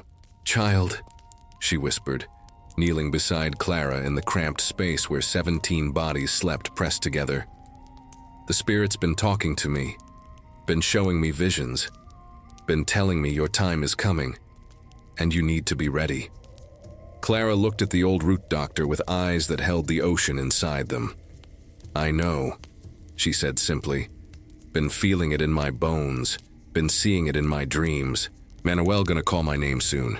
Gonna want to make me his 47. Then we need to prepare," Joanna said. "Need to work the root. Need to turn his weapon back on him. But it's dangerous magic, child. Powerful, strong. The kind that requires blood and sacrifice and a willingness to walk right up to death's door and spit in death's face. I've been preparing for this moment since I was 7 years old," Clara replied, voice steady as stone. "Tell me what needs doing." Joanna reached into her medicine bag and pulled out a length of hemp rope. Not the rope Manuel would use, but a piece she'd stolen from his supplies weeks ago, when the spirits first started whispering warnings. The rope was thick and rough, identical to the kind used for all the draggings. "This here is your enemy and your weapon both," Joanna said, running her gnarled fingers along the hemp. "The rope that's meant to break you can be turned into the rope that breaks him, but it requires sacrifice. Requires you to put pieces of yourself into it. Blood, pain, memory, power." She laid the rope out on the dirt floor between them, forming it into a circle like a snake eating its own tail. Then she pulled other items from her bag, a piece of horsehair from Manuel's stallion, stolen from the stable, dirt from the crossroads where three paths met, gathered at midnight under a dark moon, a small vial of Clara's own blood, drawn with a sharpened bone 3 nights prior when the spirits said the time was right. "The rope he'll use on you been sitting in his shed for a week," Joanna explained, voice low and urgent. "But ropes are strange things. They remember every knot they've held, every burden they've carried. They got memory in their fibers, and memory can be influenced, can be changed, can be infected with purpose." She poured the blood onto the rope, watching it soak into the hemp. "Your blood carries your ancestors, carries the warriors of Mbundu, carries the queens of Angola, carries the spirits of every enslaved soul who died refusing to be broken. When your blood touches his rope, and it will, child, it will. It'll wake up. It'll remember." Next came the horsehair, twisted into the rope at 7 points along its length. "The horse is innocent in this," Joanna said. "Just an animal doing what it's been trained to do. But animals got spirits too, and that stallion's spirit is sick with all the death it's carried. When your body touches its tail, when your blood mixes with these hairs, the horse's spirit will recognize what's happening. Will understand that it's been a tool of evil too long. Will want redemption same as any soul." Finally, the crossroads dirt, sprinkled along the rope's length while Joanna sang in a language older than Portuguese, older than Kimbundu, something from the deep places where the first humans learned to speak. The words were harsh and beautiful at once, like rocks smoothed by water and thorns that grew flowers. "Crossroads is where choices get made," Joanna said when the song ended, "where paths diverge, where one future dies and another is born. By mixing crossroads dirt with your blood and the horse's hair, we're creating a point of decision, a moment where the rope can choose to be something other than what it was made for." Clara watched all this with eyes that understood more than her years should have allowed. "What do I need to do when the time comes?" she asked. Joanna looked at her with a mixture of pride and sorrow. "You need to suffer, child. Can't get around that part. The magic won't work if you ain't truly walked through fire. You need to let him drag you. Let him think he's winning. Let him count his laps and feel his power. But while you suffering, you need to be working too." "Working how?" "Singing," Joanna said. "Singing the old songs, calling the ancestors by name. Every lap is a prayer. Every rotation is a spell. Every time that rope pulls your body around the yard, you pulling something else around with it. Pulling power from the earth, from the air, from the spirits of the 46 who died before you. By the time you hit lap 23, you'll have gathered enough spiritual force to start bending reality. And then you go silent. That's when they'll think you finally broke. That's when Manuel will relax just a fraction. That's when the horse will feel your spirit instead of your weight. And that's when the rope, soaked in your blood and your ancestors' power, will start to remember that it can be used for different purposes." Joanna leaned closer until her face was inches from Clara's. "But child, you need to understand. This magic requires sacrifice, real sacrifice. Your body gonna be destroyed. Maybe beyond healing. Maybe you live, maybe you don't. The spirits can't promise survival, they can only promise justice." Clara didn't hesitate. "My daughter's dying anyway. If I do nothing, she dies and I keep living in chains. But if I do this, if I turn Manuel's weapon back on him, then at least one monster is gone from the world. At least 47 souls get their witness. At least one mother showed her daughter that resistance is possible even in the jaws of death. Then we do the working," Joanna said. For the next 3 hours, while the plantation slept, they worked the root. Clara cut her palms with a sharpened stone and let her blood drip onto the hemp rope in 7 places, 1 for each of the spirit numbers. She sang quietly while she bled, calling on Nzambi and Kalunga, on her mother and grandmother and all the women in her line who'd died in chains, but never died in spirit. Joanna mixed herbs and ash, creating a paste that she rubbed into the rope at specific points. This is devil's shoestring to trip up your enemy. This is high John root for power and victory. This is graveyard dirt to call the dead to witness. This is sulfur to burn evil when it touches righteousness. They buried the rope at the crossroads behind the quarters, in a spot where the moonlight didn't reach. Left it there for 2 nights, letting the earth soak up the prayers, letting the spirits test it, letting it transform from a tool of oppression into a weapon of liberation. On the 3rd night, the night before Maria Chica took sick, the night before Clara would steal the bread, they dug it up. The rope looked the same, but both women could feel the difference. It hummed with potential. It carried weight that had nothing to do with hemp fibers and everything to do with accumulated pain waiting to be released. "Now comes the hard part," Joanna said. "You need to get Manuel to use this rope. Not the one in his shed, this one. You need to swap them without him knowing. How? You pray, child. You pray to every trickster spirit that ever walked between worlds. You pray to Exu of the crossroads. You pray to Legba who opens doors.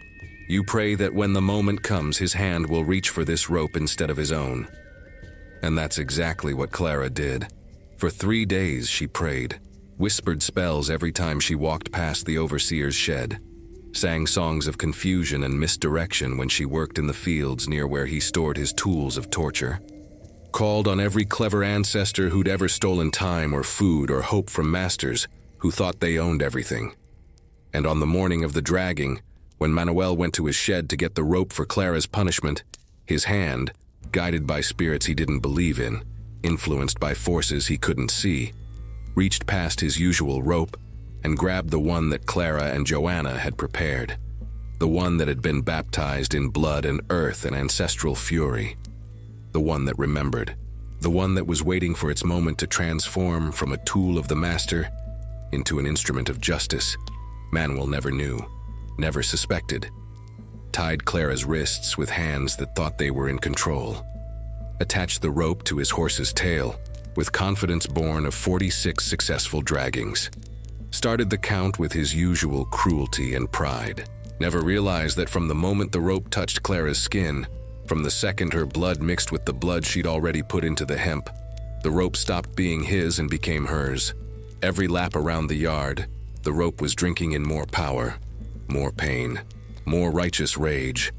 The hemp fibers were remembering that they came from plants that grew wild and free before humans learned to twist them into chains, were remembering that they could hold weight or release it, could bind or unbind, could drag or pull back.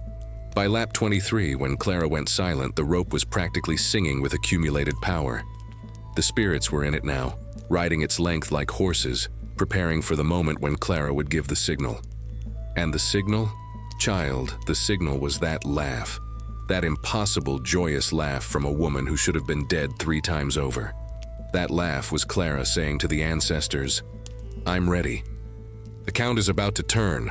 Let's show this man what justice looks like when it finally comes collecting." The rope heard. The ancestors heard. Even the horse heard, deep in whatever passes for consciousness in an animal that's been trained to carry death. And they all prepared for what was coming, for the moment when Manuel would complete his count of 47, for the moment when he would think he'd won, for the moment when the rope would remember that it could be used in different ways, for the moment when the horse would finally rebel against its training, for the moment when 46 ghosts would add their strength to Clara's remaining thread of life, for the moment when a woman who'd been dragged through hell would drag her tormentor right back through with her.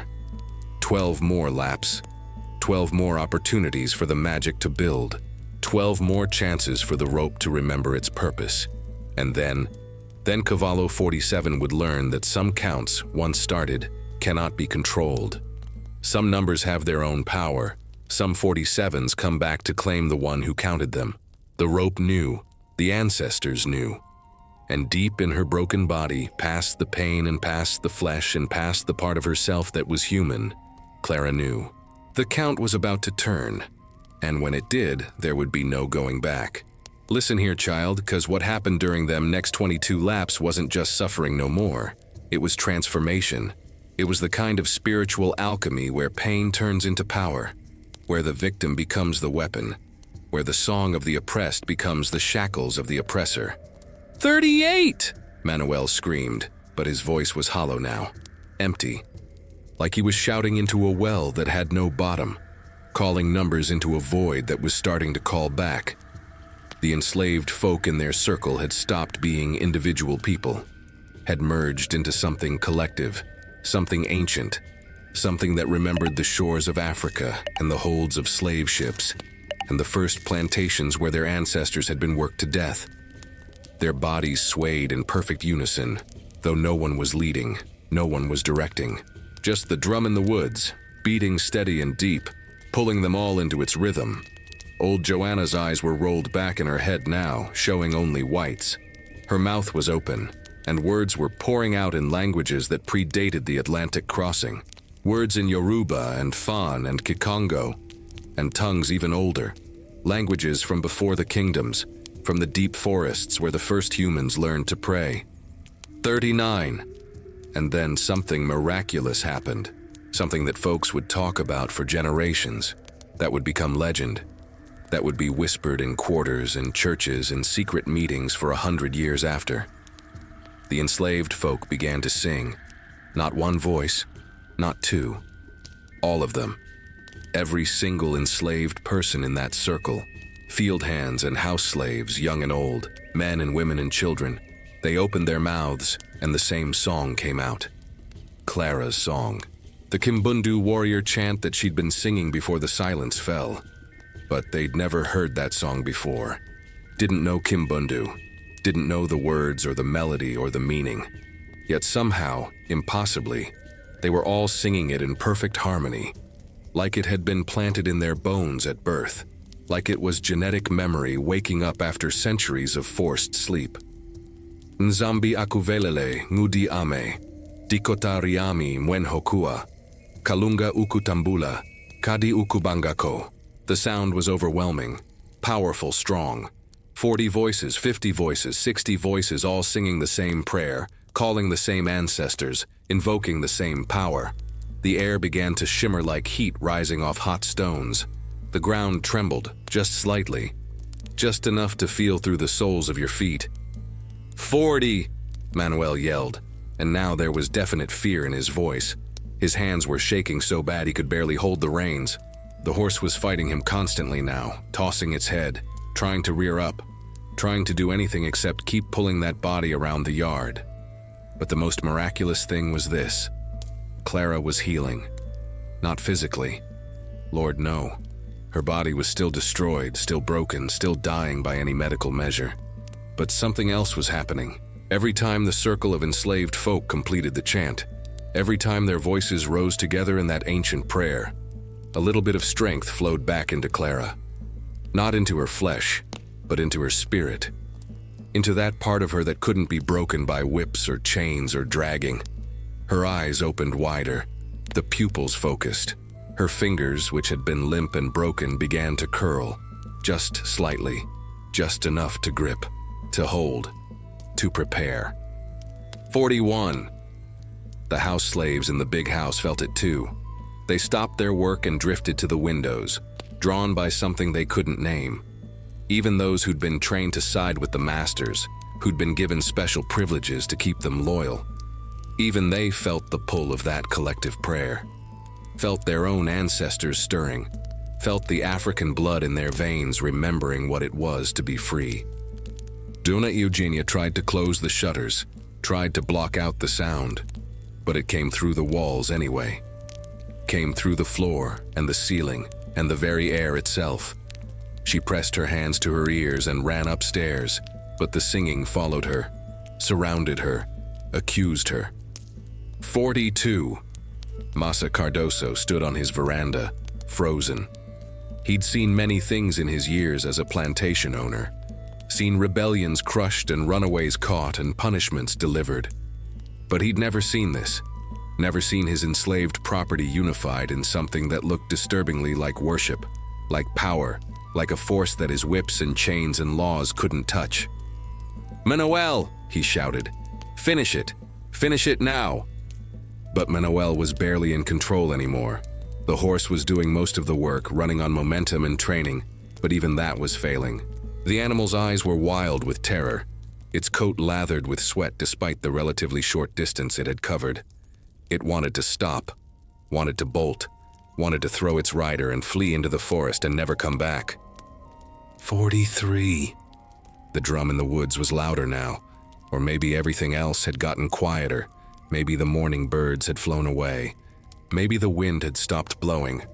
Maybe the whole world was holding its breath to witness what was happening in this one small yard, on this one plantation, in this one valley in Brazil. The singing intensified. No longer just the Kimbundu chant now. Other songs were being woven in. Spirituals from North American plantations, work songs from the Caribbean, hymns from Haitian voodoo ceremonies, prayers from candomblé temples. The enslaved folk of Arraial Velho were channeling something bigger than themselves, bigger than their individual traditions. They were channeling the accumulated spiritual power of the entire African diaspora. 44. Clara's lips began to move again. No sound came out, but everyone could see the words forming, could read them in the movement of her ruined mouth. She was counting, not the lapse that Manuel was screaming. Different numbers, counting backwards from 47, counting down to 0, counting down to the moment when everything would reverse. The rope was glowing now, not with light that eyes could see, but with light that spirits could see.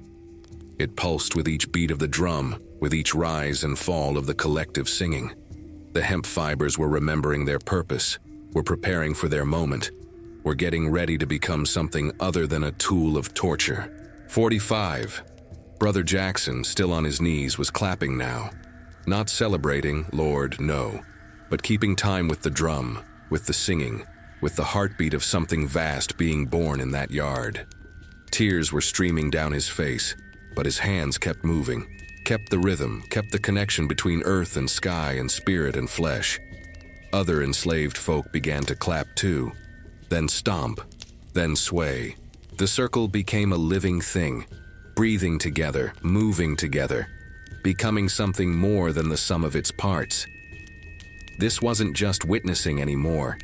This was participation. This was ritual. This was the kind of collective spiritual action that the masters feared more than rebellion, more than violence, more than anything else. Because you can chain a body, but you can't chain a spirit. You can punish a person, but you can't punish a people. You can break an individual, but you can't break a community that's unified in prayer and purpose and pain, transformed into power. 46. The number hung in the air like the moment before lightning strikes. 46. The count that Manuel had completed so many times before. The number of souls he'd dragged to death. The tally he was so proud of. The achievement he bragged about. The notches on his saddle that proved his power. But this time, 46 felt different. Felt like a door closing instead of opening. Felt like the end of something instead of progress toward completion. Felt like the last moment before everything reversed. Clara's eyes opened fully now and they were burning. Not with fever, not with pain, with something else. Something that made even the enslaved folk in the circle step back slightly. Made even old Joanna pause her prayers. Made even the drum falter for a single beat. The ancestors were here. Not just watching anymore. Not just supporting. They were here. In the yard, in the circle, in Clara's body, in the rope, in the horse, in the very ground itself. 46 spirits who died under Manuel's cruelty, plus all the ancestors who died in chains before them, plus all the warriors and queens and root doctors and rebels from across the ocean. They were here, and they were ready. Manuel felt it, felt the weight of all those spirits pressing down on him like a physical thing, felt the air get heavy, felt his lungs struggle to draw breath, felt his heart racing too fast, too hard, like it was trying to escape his chest. 47, he screamed, and it came out like a prayer, like a plea, like a man who just realized he'd made a terrible mistake, but didn't know how to stop what he'd started. The whip came down one last time. The horse, driven beyond endurance, beyond training, beyond everything except pure animal terror, bolted forward into the 47th lap. And Clara, broken body still being dragged, opened her mouth and spoke for the first time since lap 24. Her voice came out clear and strong and absolutely without fear. Now. Just that one word. But it was enough. The rope remembered its purpose. The horse remembered it had a choice. The ancestors remembered they had power. And the 47th lap began. Not as the completion of Manuel's count, but as the beginning of his judgment. The enslaved folks' singing reached a crescendo.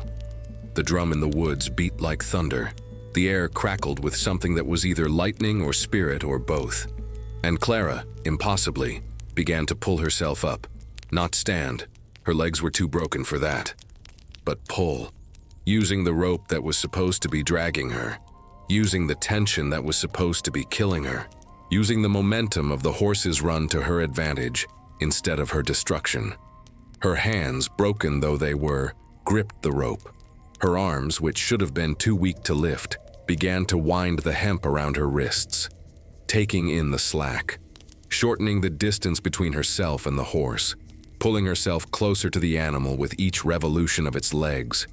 The horse felt it and panicked, tried to run faster to escape, but that only gave Clara more momentum. Tried to stop, but Manuel spurred it forward. The animal was trapped between its rider's commands and its own survival instinct, between its training and its terror. And Clara kept pulling, kept winding the rope, kept closing the distance. Her body was still being dragged, still leaving a trail of blood and flesh, but now she was the one in control. She was the one directing the movement. She was the one determining the outcome. The circle of enslaved folk watched with mouths open, tears streaming, hands raised to the sky. They were witnessing something impossible. Something that broke every law of physics and medicine and common sense. They were witnessing the power of accumulated pain finding its release. They were witnessing justice, terrible and beautiful, taking form in their midst. Manuel finally understood, finally saw what was happening, finally realized that he'd stopped being the hunter 23 laps ago and had been the prey ever since. He tried to cut the rope, fumbled for the knife at his belt, but his hands were shaking too hard. The horse was moving too fast. And Clara, sweet Jesus, Clara was too close now. She'd pulled herself up the rope until she was directly behind the horse, her destroyed body somehow still functional enough to move with purpose, still driven by a will that refused to acknowledge the flesh's limitations. And then, with strength that came from somewhere beyond the human, somewhere in the realm of pure spirit given temporary form, Clara reached up with her broken hands and grabbed Manuel's leg. The touch was light, barely pressure at all. But to Manuel, it felt like the hand of death itself. He looked down and met her eyes, and in those eyes, he saw his 47 victims staring back, saw every soul he'd dragged to death, saw judgment and justice and the end of his count. Clara smiled, blood on her teeth, victory in her gaze. "Your turn, Cavallo," she whispered, and the world turned upside down. Now you see, people, there are moments in history when time stops being linear, when past and present and future all collapse into a single point, when the laws that govern the world suddenly remember that they're just agreements, and agreements can be broken. This was one of them moments. The instant Clara's broken hand touched Manuel's leg, everything changed. The horse screamed. Not a whinny, not a neigh, a scream. The sound a creature makes when it suddenly understands that it's been complicit in evil, when years of forced obedience crash up against its own animal innocence, when training and fear and pain all release at once. It reared up on its hind legs, forelegs pawing the air like it was trying to climb out of this world and into another one. Manuel, caught completely off guard, lost his seat. His hands scrambled for the reins, for the saddle horn, for anything to hold on to. but the leather was slick with sweat and blood, and his fingers found no purchase. He fell, not backward, which might have been survivable. Sideways, which was worse. His body slid off the saddle in slow motion. Or maybe it was fast. Maybe time had just stopped making sense. And he hit the ground hard on his shoulder. The crack of bone breaking echoed across the yard like a gunshot. The horse came down on all fours, wild-eyed, foam flying from its mouth. It should have run away. Should have bolted for the forest or the fields or anywhere except this yard where it had carried death for so long. But it didn't run. It stood there, sides heaving, looking at Clara with eyes that held something like understanding. And Clara, Lord have mercy. Clara was still holding the rope, still gripping it with hands that shouldn't have had any strength left, still connected to the horse's tail by that length of worked hemp that remembered its purpose. She looked at Manuel sprawling in the dust, clutching his broken shoulder, fear finally replacing cruelty in his face. Looked at the rope in her hands, looked at the horse waiting like it was asking a question. Then she spoke, and her voice carried across the yard with absolute clarity. Tie him. The enslaved folk in the circle didn't move at first, couldn't process what they were hearing. This was their reality inverting. This was the natural order being challenged. This was dangerous in ways that whips and chains weren't, because it was hope, and hope was the most dangerous thing enslaved people could carry. Tie him, Clara screamed again, and this time it was a command that brooked no argument. This time it was the voice of queens and warriors and root doctors all speaking at once through her ruined throat. Brother Jackson moved first, the man who'd informed on her, the man whose fear had started this whole nightmare. He ran to Manuel before anyone else could react, before the masters in the big house could intervene, before common sense or survival instinct could stop him. I'm sorry, he was saying as he grabbed Manuel's arms. Clara, I'm sorry, let me make it right, let me help, let me… Other enslaved folk joined him. Powerful, strong field hands who'd been forced to watch 46 draggings. House slaves who'd served the family that profited from this torture. Drivers who'd been made complicit in the machinery of cruelty. They all converged on Manuel, lifted him despite his screams of pain and protest, and dragged him toward the horse. No! Manuel was shrieking now. No, Massa! Massa Cardoso, help me stop them. These are your slaves, make them… But Cardoso stood frozen on his veranda, stood with his mouth open and no words coming out, stood watching the order he'd built being dismantled in real time. He should have called for help, should have had the drivers whipped, should have stopped this before it went any further. But he didn't, couldn't. Something about the way the enslaved folk moved, unified, purposeful, unstoppable, made him feel like he was watching a force of nature, like trying to stop a flood or a hurricane or an earthquake. You don't stand in front of a natural disaster and command it to stop. You just watch and pray it doesn't take you too. The enslaved folk tied Manuel's hands behind his back with the same rope that had been dragging Clara. His own rope, his instrument of torture. They bound his wrists so tight the hemp bit into flesh and cut off circulation. He screamed and cursed and threatened and begged, cycling through every emotion except acceptance. You'll all die for this, he shrieked. You'll all be whipped and sold and… Clara appeared beside him. Impossibly. She shouldn't have been able to move. Her back was exposed bone and raw meat. Her legs were twisted wrong. Her ribs were visible through torn flesh. She should have been dead 3 times over, but she was standing. Barely. Supported by pure will and ancestral fury. She looked down at Manuel with eyes that held eternity. 47 times you dragged souls to death, she said quietly. Now we drag you. Just once. But we make it count. She nodded to the enslaved folk holding him. Put him on the horse. On his back. Arms tied beneath, just like you did to the others. Clara, no, old Joanna said, stepping forward. Child, if you do this, there's no going back. They'll kill every one of us. They'll burn the quarters. They'll do that anyway, Clara said, voice flat with certainty. The moment I touched him, we all crossed a line. The moment we tied his hands, we all became rebels. Might as well finish it. Might as well make sure at least one oppressor knows what it feels like. She turned to address the entire circle of enslaved folk. Her voice was stronger now, fed by something beyond physical endurance. Any of you want to leave, leave now. Go to the fields, pretend you weren't here. Save yourselves, I won't judge. Survival is survival. Nobody moved. Not one person stepped out of the circle. Field hands and house slaves, old and young, men and women. They all stayed. They all chose witness. They all chose complicity in this act of resistance, this moment of justice, this reversal of power that would cost them everything but give them something they'd never had before. Agency. Clara nodded. Then let's show Cavallo 47 what it means to be numbered. They lifted Manuel onto the horse, not gently, not with care for his broken shoulder or his pleas for mercy. They hoisted him up and laid him across the saddle on his back, arms bound beneath him, facing the sky instead of the ground.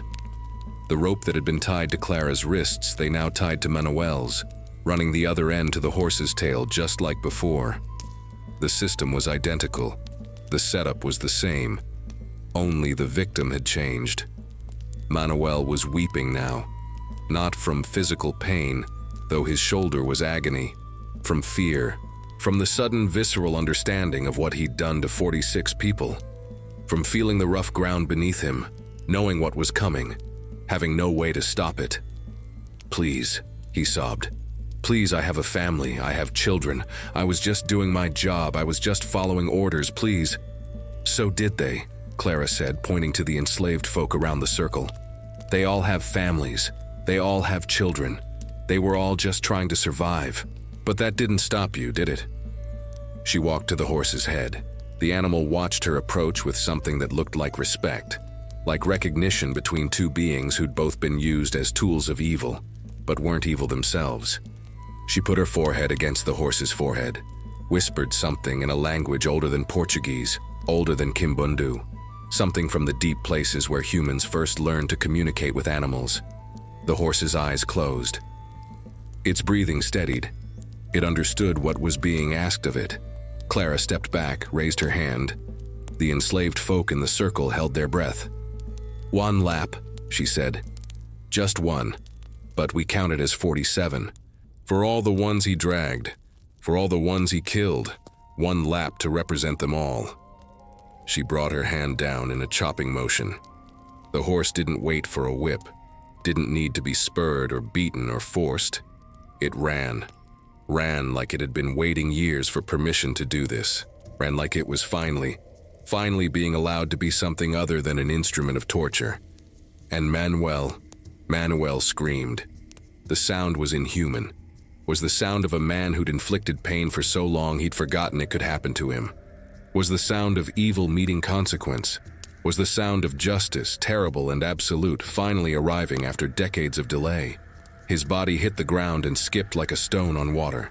Hit again and dragged, flesh tearing on the packed earth that still held Clara's blood. Still held the blood of 46 others.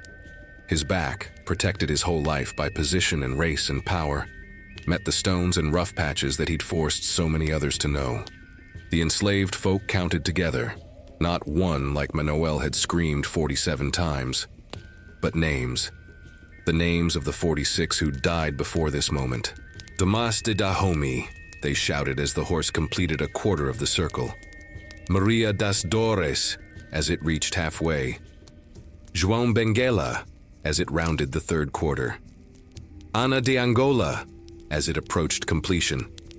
They shouted 46 names, 46 souls who died in this yard, dragged by this horse, counted by this man. Gave them their humanity back, gave them their witness, gave them their justice. And when the horse completed the circle and came to a stop where it had started, they all shouted together, "Manuel Canguaretama, horse 47.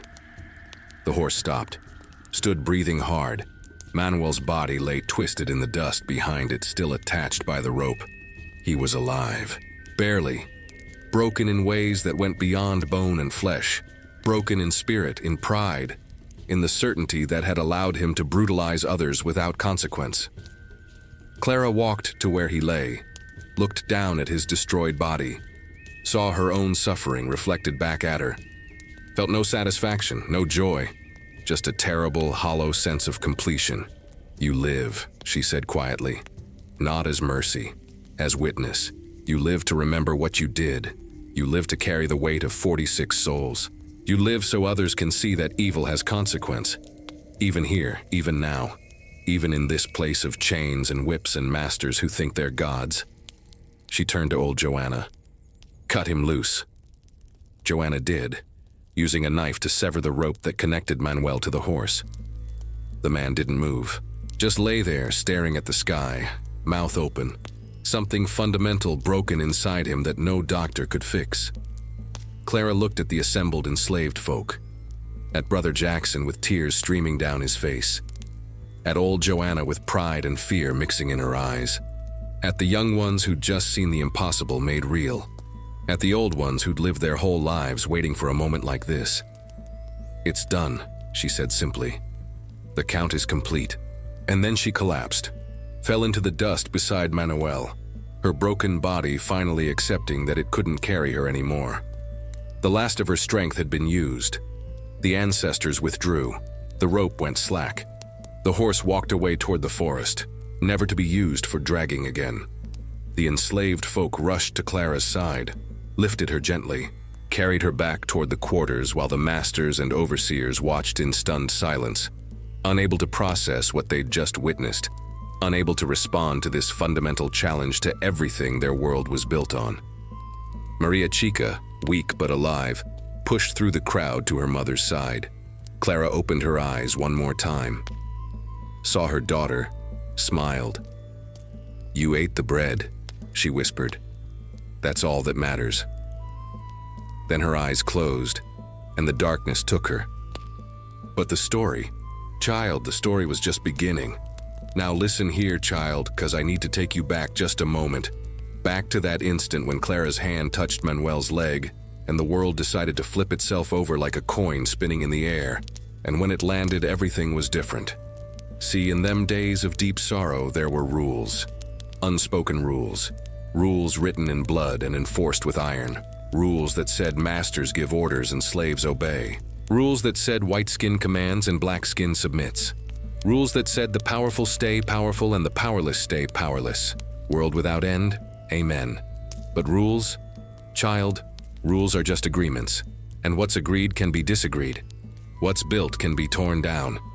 What's turned one way can be turned another. The moment Clara grabbed that rope and pulled herself toward the horse instead of being pulled away from it, that was the moment the agreement broke. That was the moment the fundamental law of the plantation cracked like old pottery.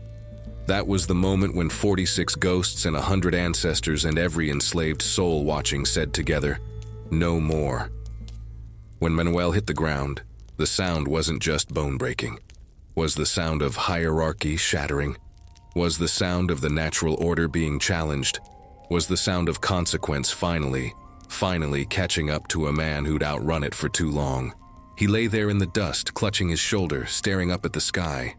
And for the first time in his life, Manuel Canguaretama knew fear. Not the fear of losing a fight or failing a task. The deep fear. The existential fear. The fear that comes when you suddenly realize that you're not special. Not protected. Not exempt from the pain you've been dealing out like it was your right. "Get up," Clara said, standing over him. Her voice was steady despite her broken body. "Get up so we can lay you back down proper." Manuel tried to scramble backward, his good hand clawing at the dirt. "Stay away from me. I'll have you killed. I'll have you all—" "You'll have nothing," Clara interrupted. "You got no power here anymore, Cavallo. You used it all up. Spent it on 46 bodies. Now the account's due, and payments being collected. Brother Jackson and 3 other field hands. Strong-backed men who'd spent their lives being told they were property, being told they had no rights, being told their only value was in how hard they could work. These men grabbed Manuel by his arms and legs, lifted him like he was nothing, like he weighed no more than a sack of coffee beans. "No!" Manuel screamed. Massa Cardoso, do something." But Cardoso stood frozen on his veranda, gripping the railing with white knuckles. His wife had fainted and been carried inside by terrified house slaves. His children were crying behind closed shutters. The world he understood, The world he'd inherited from his father and planned to pass to his sons was dissolving in front of his eyes. He should have acted, should have called for the militia, should have had every enslaved person in that yard shot or whipped or sold, but something stopped him. Maybe it was shock. Maybe it was the primal fear that comes when you realize your power was always just permission, and permission can be revoked. Maybe it was the sight of Clara, destroyed but standing, looking at him with eyes that held judgment.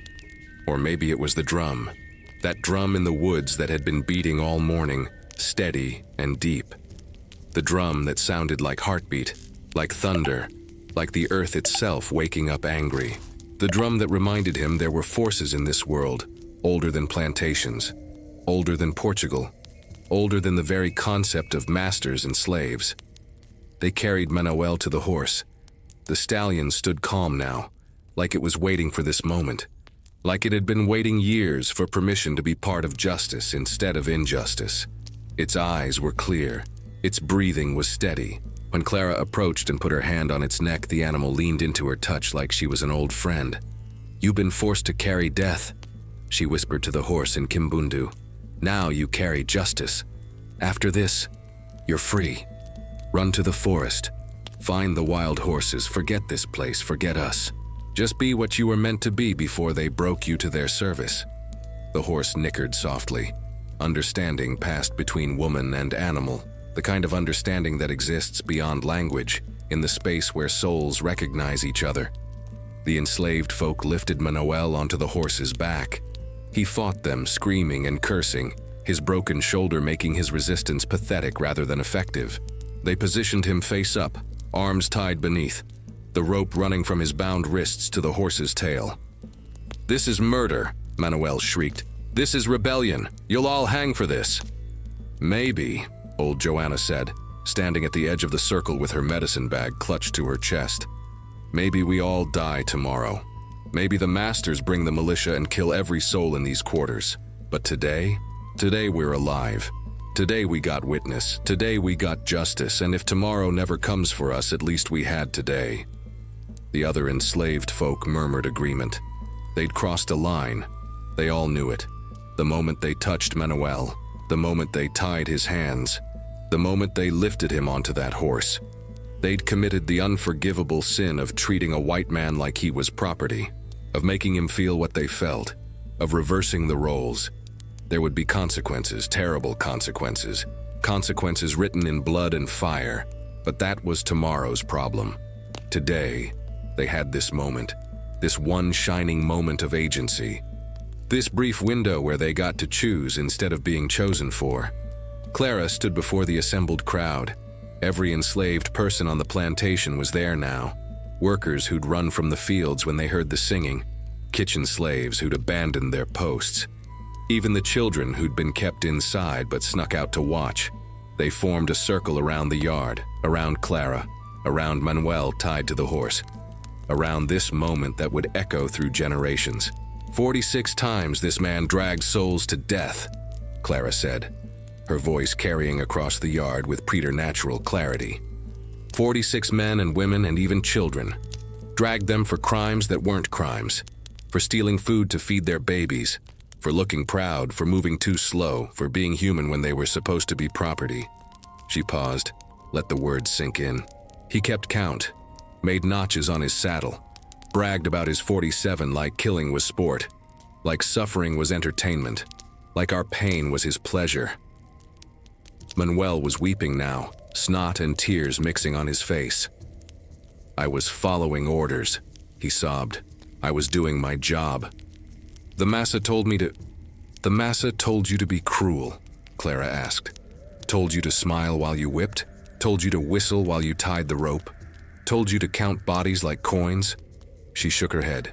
"No, you chose that part yourself. You took your orders and added your own evil on top. You made 46 deaths into your personal achievement." She turned to the horse, touched its flank gently. "One lap," she said. "Just one. But we count it for all 46. We say their names. We remember they lived. We witness that they mattered." "Clara," Brother Jackson said, stepping forward with tears streaming down his face. "Clara, I'm sorry. I'm sorry I told on you. I'm sorry I was weak. I'm sorry I... She held up a hand, stopping him. You were afraid. Fear makes fools of us all. But you're here now. You helping now. That's what matters. We don't got time for apologies when we got justice waiting to be delivered.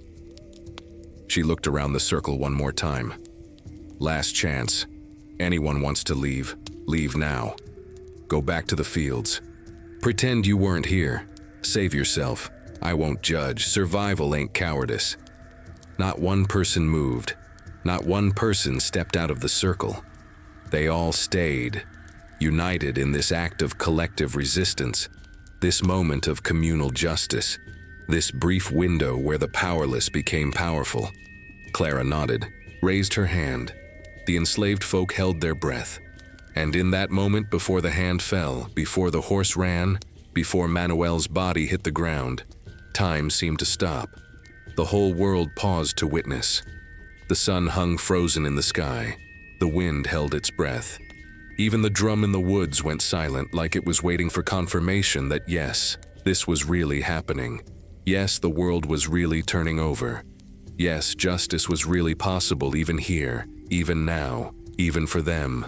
Clara looked at Manuel one last time, saw the fear in his eyes, saw him finally understanding what his 46 victims had understood, saw him feeling what they'd felt, saw him begging with his eyes for mercy he'd never shown others. She felt no satisfaction in his suffering, no joy in his terror, just a hollow sense of necessity, of a debt being paid, of an account being balanced, of the universe correcting itself, even if just for a moment, even if just in this one small yard, on this one plantation, in this one valley. For Tomás, she said quietly, for Maria das Dores, for João Benguela, for Ana de Angola, for all the names you never bothered to learn, for all the souls you numbered but never knew. She brought her hand down in a chopping motion. The signal was given, the horse understood, and Manuel Canguaretama, Cavallo 47, the man who dragged 46 people to death, began his own 47th lap. But this time he wasn't counting. He was being counted. This time he wasn't the hunter. He was the hunted. This time he wasn't the master of death. He was death's student. And the lesson? Child, the lesson was this. What you put into the world comes back to you. Maybe not today, maybe not tomorrow, but eventually, inevitably, certainly, it comes back. The rope you tie around someone else's wrists will someday bind your own. The horse you use to drag others will someday drag you. The count you keep will someday count you. This is the law of the universe. This is the rule that can't be broken. This is justice, slow but certain, patient but absolute. The horse ran, Manuel screamed.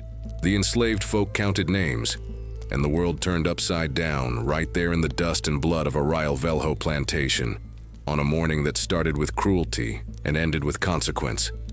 Listen here, child, 'cause what I'm about to tell you is the hardest truth. Justice ain't pretty. Justice ain't clean. Justice, when it finally comes after years of delay, after centuries of suffering, after generations of bodies buried in unmarked graves, that kind of justice is terrible to behold. Necessary, but terrible. The horse's first step was hesitant, like it was asking one more time, "Are you sure? Are we really doing this?" But then it felt the weight on its back, not just Manuel's body, but the spiritual weight of 46 souls crying out for witness. And something in the animal decided, something ancient and righteous, something that said, yes, this is right, this is balance, this is the universe correcting itself. The second step was stronger, the third was stronger still. By the fourth, the horse was running, and Manuel, sweet Jesus. Manuel started screaming in a way that made even the hardest hearts flinch, made even Clara, with her back exposed to bone and her body broken in a dozen places, close her eyes for just a moment, not from satisfaction, from recognition, from knowing exactly what he was feeling because she'd just felt it herself. His body hit the packed earth with a sound like a sack of grain being dropped. But unlike a sack of grain, he felt every impact, felt his back scrape across stones embedded in the ground, Felt his shirt tear away within seconds, leaving bare flesh to meet hard earth. Felt the first layer of skin peel off like paper being torn from a book. "Tomas de Dahomey!" the enslaved folk shouted in unison. The first name, the first victim, a man who'd been dragged for saving an extra cup of water during harvest time. The horse completed a quarter of the circle. Manuel's body bounced and scraped, leaving a trail of blood that mixed with Clara's still wet trail, creating a dark double line that would stain the earth for weeks. Would soak so deep into the red soil that plants growing there, the next season would come up twisted and strange, marked by the violence the ground had drunk. "Maria of the Pains!" the crowd shouted. The second name, a woman who'd been dragged for singing too loud in the fields, for raising her voice in joy, when joy was forbidden to the enslaved. Manuel's shoulder, already broken, caught on a rock and twisted. The sound of cartilage tearing was audible even over his screams. His arm bent backward at an angle that made several watchers turn away. But most didn't. Most watched with eyes wide and mouths set in grim lines. Watched because they needed to witness. Needed to see that the powerful could fall. Needed to know that consequence was possible. João Benguela, third name. A man dragged for trying to visit his wife on a neighboring plantation without written permission. The horse picked up speed. Was running full out now, driven not by whip or spur but by something else. By the accumulated resentment of years spent as a tool of torture. By the animal need to finally do something that felt right instead of wrong. By instinct older than domestication, older than bridles and bits and human control. Ane of Angola, fourth name. A woman dragged for hiding her newborn baby in the fields, trying to keep the child close instead of leaving it in the quarters while she worked. Manuel's face hit the ground. His nose broke with a crack that echoed across the yard. Blood poured from his nostrils, mixing with the dust to create a red mud that caked his features. He tried to turn his head to protect his face, but the rope's tension kept pulling him straight, kept his body aligned in the path of maximum damage. Francisco Cabinda, Isabel of the Wounds, Manuel Congo, Hope Mozambique. The names came faster now as the horse maintained its terrible circuit. Each name was a soul restored. Each name was a person remembered. Each name was testimony that they had existed, had suffered, had died, had mattered. Manuel's back was raw meat now. The flesh had been scraped away in strips, revealing the muscles underneath, revealing the framework of his humanity that looked exactly like the framework of every person he'd ever tortured. The same anatomy, the same vulnerability, the same capacity for pain. He'd stopped forming words, was just making sounds now. High-pitched keening, animal noises, the kind of noise that comes from a place deeper than language. The part of the brain that activates when the body understands it's being destroyed. The primitive self that knows nothing except survival, and can't comprehend why survival isn't being allowed. Old Joanna watched with tears streaming down her face. Not tears of joy, tears of recognition, of knowing that this violence, necessary as it might be, was still violence, was still a human being suffering, was still a soul in agony. Justice, she'd learned long ago, was supposed to taste sweet, but it never did. It always tasted like ashes and blood and regret for the world that made it necessary. Benedito of Mina, Caterina Rebolo, Antonio of Quelimane, Rosa from Guinea, the count continued. 12 names, 15, 20, each one a life, each one a story, each one a person who'd been reduced to a number in Manuel's count but was being restored to humanity now, even if only through the speaking of their name. Brother Jackson was sobbing openly now, falling to his knees, hands pressed to the ground. "Forgive us," he was saying over and over. "Tomas, forgive me. Maria, forgive me. All of you, forgive me for not fighting, for not resisting, for watching you die and doing nothing." Other enslaved folk were crying too, not from satisfaction at seeing Manuel suffer, from the sheer weight of memory being released, from years of holding pain inside suddenly finding an outlet, from the catharsis of witness, of naming, of refusing to let the dead be forgotten. Pedro Casange, Lucia Rebolo, Domingos Benguela, Teresa Monjolo. 30 names. 35. The horse showed no signs of tiring. If anything, it seemed to be drawing strength from somewhere beyond the physical. Running with a power that transcended muscle and bone. Running like it was carrying not just one body, but carrying away years of complicity. Years of being forced to be an instrument of evil. Years of wanting to rebel but being unable to until this moment. Manuel had gone quiet. Not dead. His chest still rose and fell in shallow, rapid breaths, but beyond screaming. Beyond begging. In that place where pain becomes everything, where there is no past or future, just an eternal present of suffering that feels like it will never end. Clara watched it all with eyes that held no triumph, just a terrible, weary satisfaction. The satisfaction of a debt being paid, of accounts being balanced, of the universe being set right, even if just for a moment, even if just in this one small corner of a world that was built on injustice.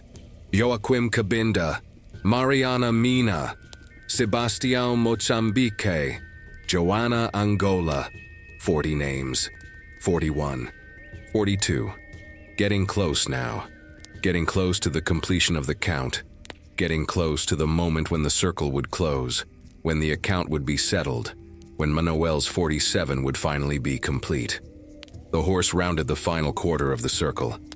Manuel's body was unrecognizable now, was just a shape being pulled through the dust, was just meat and bone and torn cloth, was just suffering given form.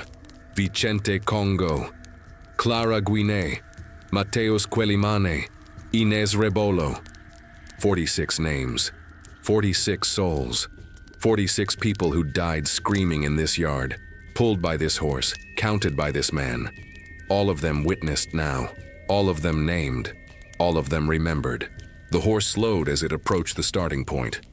Slowed not from exhaustion, but from completion, from sensing that the task was nearly done, from understanding, in whatever way horses understand such things, that justice was about to be served. The enslaved folk stood in silence now. The counting was done, the names had been spoken. All that remained was to acknowledge the completion, to seal the moment, to make it official. Clara stepped forward as the horse came to a stop, stepped over Manuel's broken body without looking at it, walked to the stallion's head and put her forehead against its forehead one more time. "Thank you," she whispered in Kimbundu. "Go now, run to the forest, forget this place, be free." She cut the rope connecting Manuel to the horse. The animal stood there for a moment, looking at her with eyes that held something like gratitude. Then it turned and walked away. Not running, walking, dignified, purposeful. Walked past the big house where the masters watched in stunned silence. Walked past the quarters where the enslaved folk parted to let it pass. Walked toward the forest at the edge of the plantation, and nobody tried to stop it. Not the drivers, not the overseers, not even Massa Cardoso, who watched his valuable stallion, trained over years worth a small fortune, walk away into the trees and disappear. Because everyone understood in that moment that some things are beyond ownership.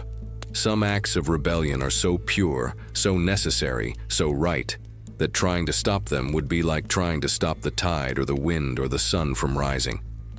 The horse was free, and in its freedom was a message.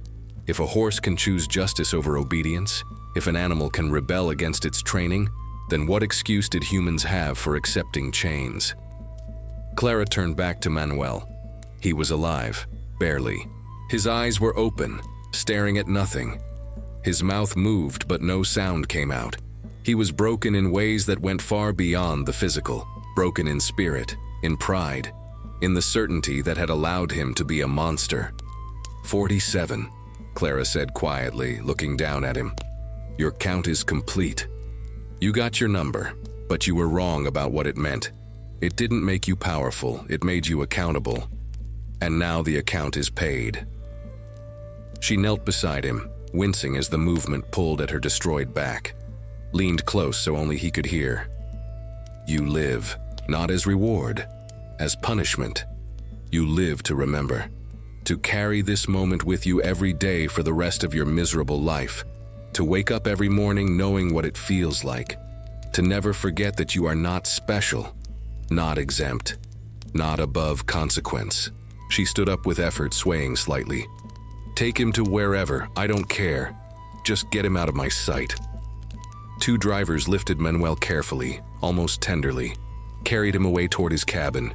He would survive, would recover physically over months of painful healing, but he would never be the same. Would never again be able to tie a rope without his hands shaking. Would never again be able to look at a horse without flinching. Would never again be able to count past 46 without hearing 47 names echoing in his mind. The enslaved folk began to disperse slowly, quietly, returning to the quarters or the fields or wherever they were supposed to be. The moment of collective resistance was over. Tomorrow would bring consequences, arrests, punishments, possibly death.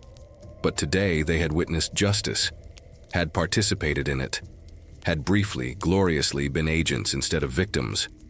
Clara stood alone in the center of the yard, in the spot where so much blood had been spilled. Hers and Manuel's and 46 others. Stood in the place where the world had turned upside down.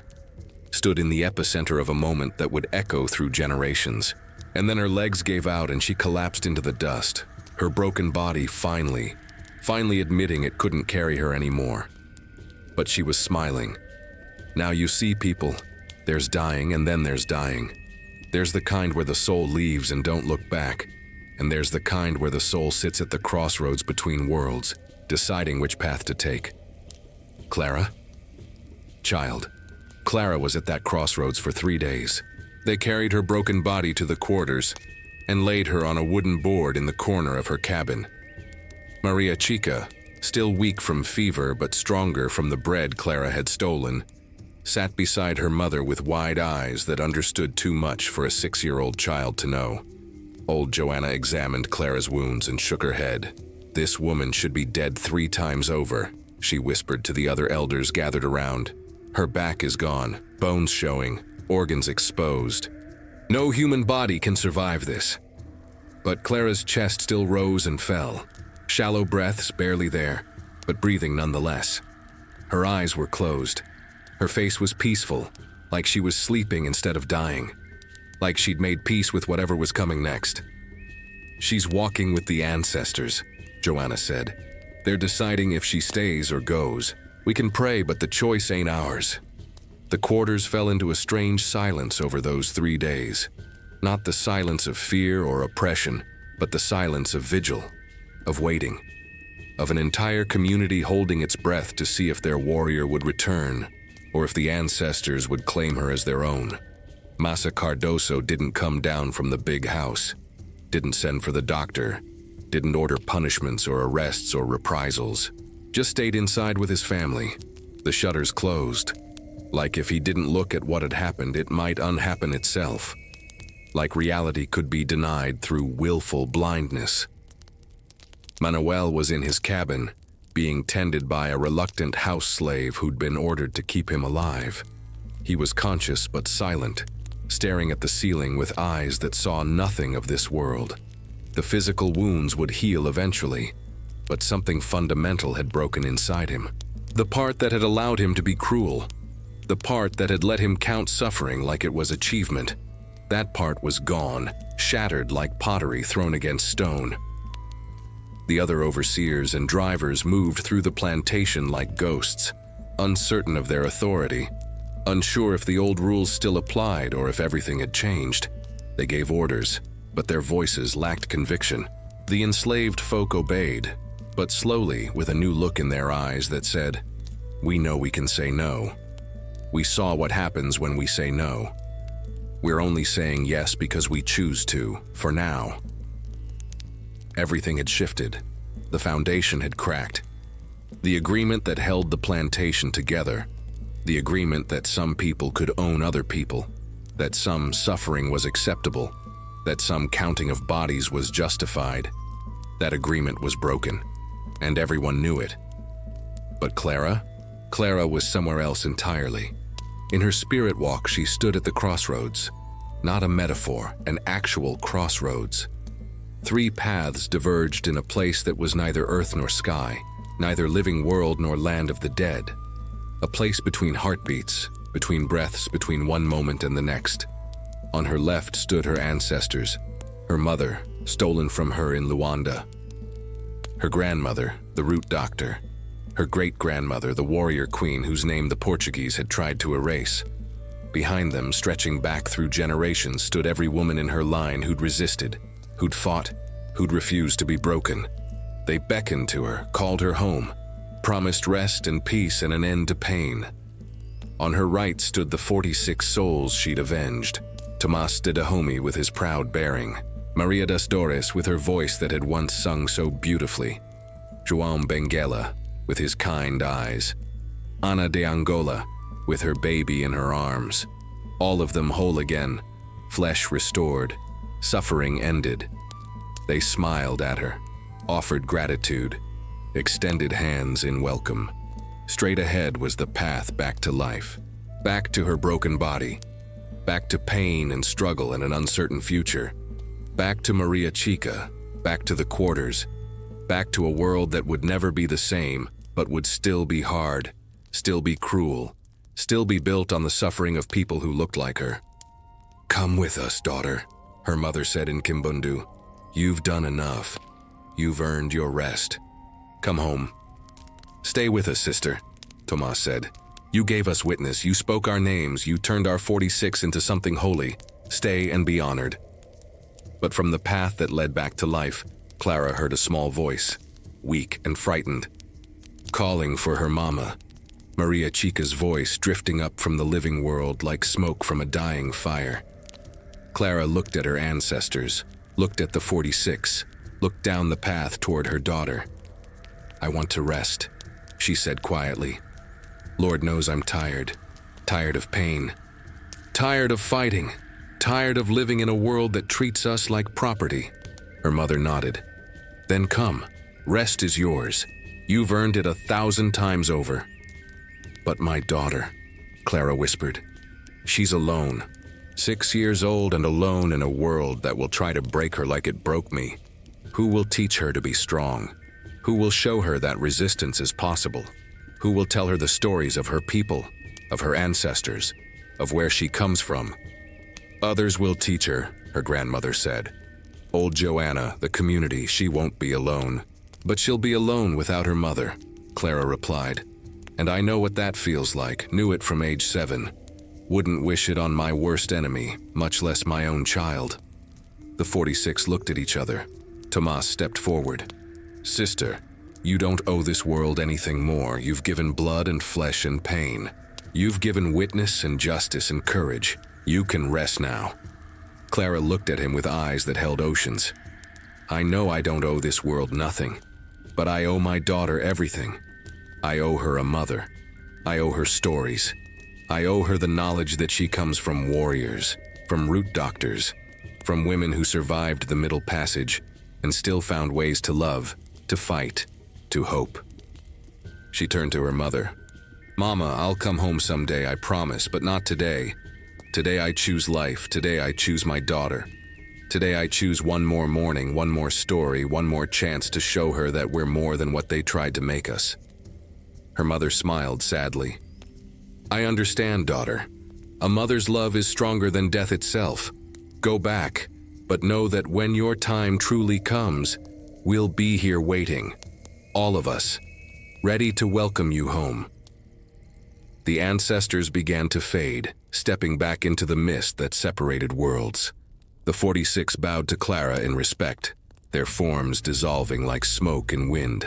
And Clara turned toward the path that led back to life, back to pain, back to her broken body lying on a wooden board in a slave quarter. The journey back was hard, harder than the journey toward death had been. Death is easy, just a letting go, a release, a surrender. But choosing life, choosing to return to a body that was destroyed, to a world that was cruel, to a future that promised nothing except more struggle, that took strength beyond what flesh could hold, took the kind of courage that only mothers know. On the third day, just before dawn, in that quiet hour when the world holds its breath between night and morning, Clara's eyes opened. Maria Chica, who'd been sitting vigil beside her mother for 3 days, gasped. "Mama?" Clara's lips moved. Her voice came out barely louder than a whisper, rough as sandpaper but clear. "I'm here, baby. Mama's here." Old Joanna, dozing in the corner, jerked awake.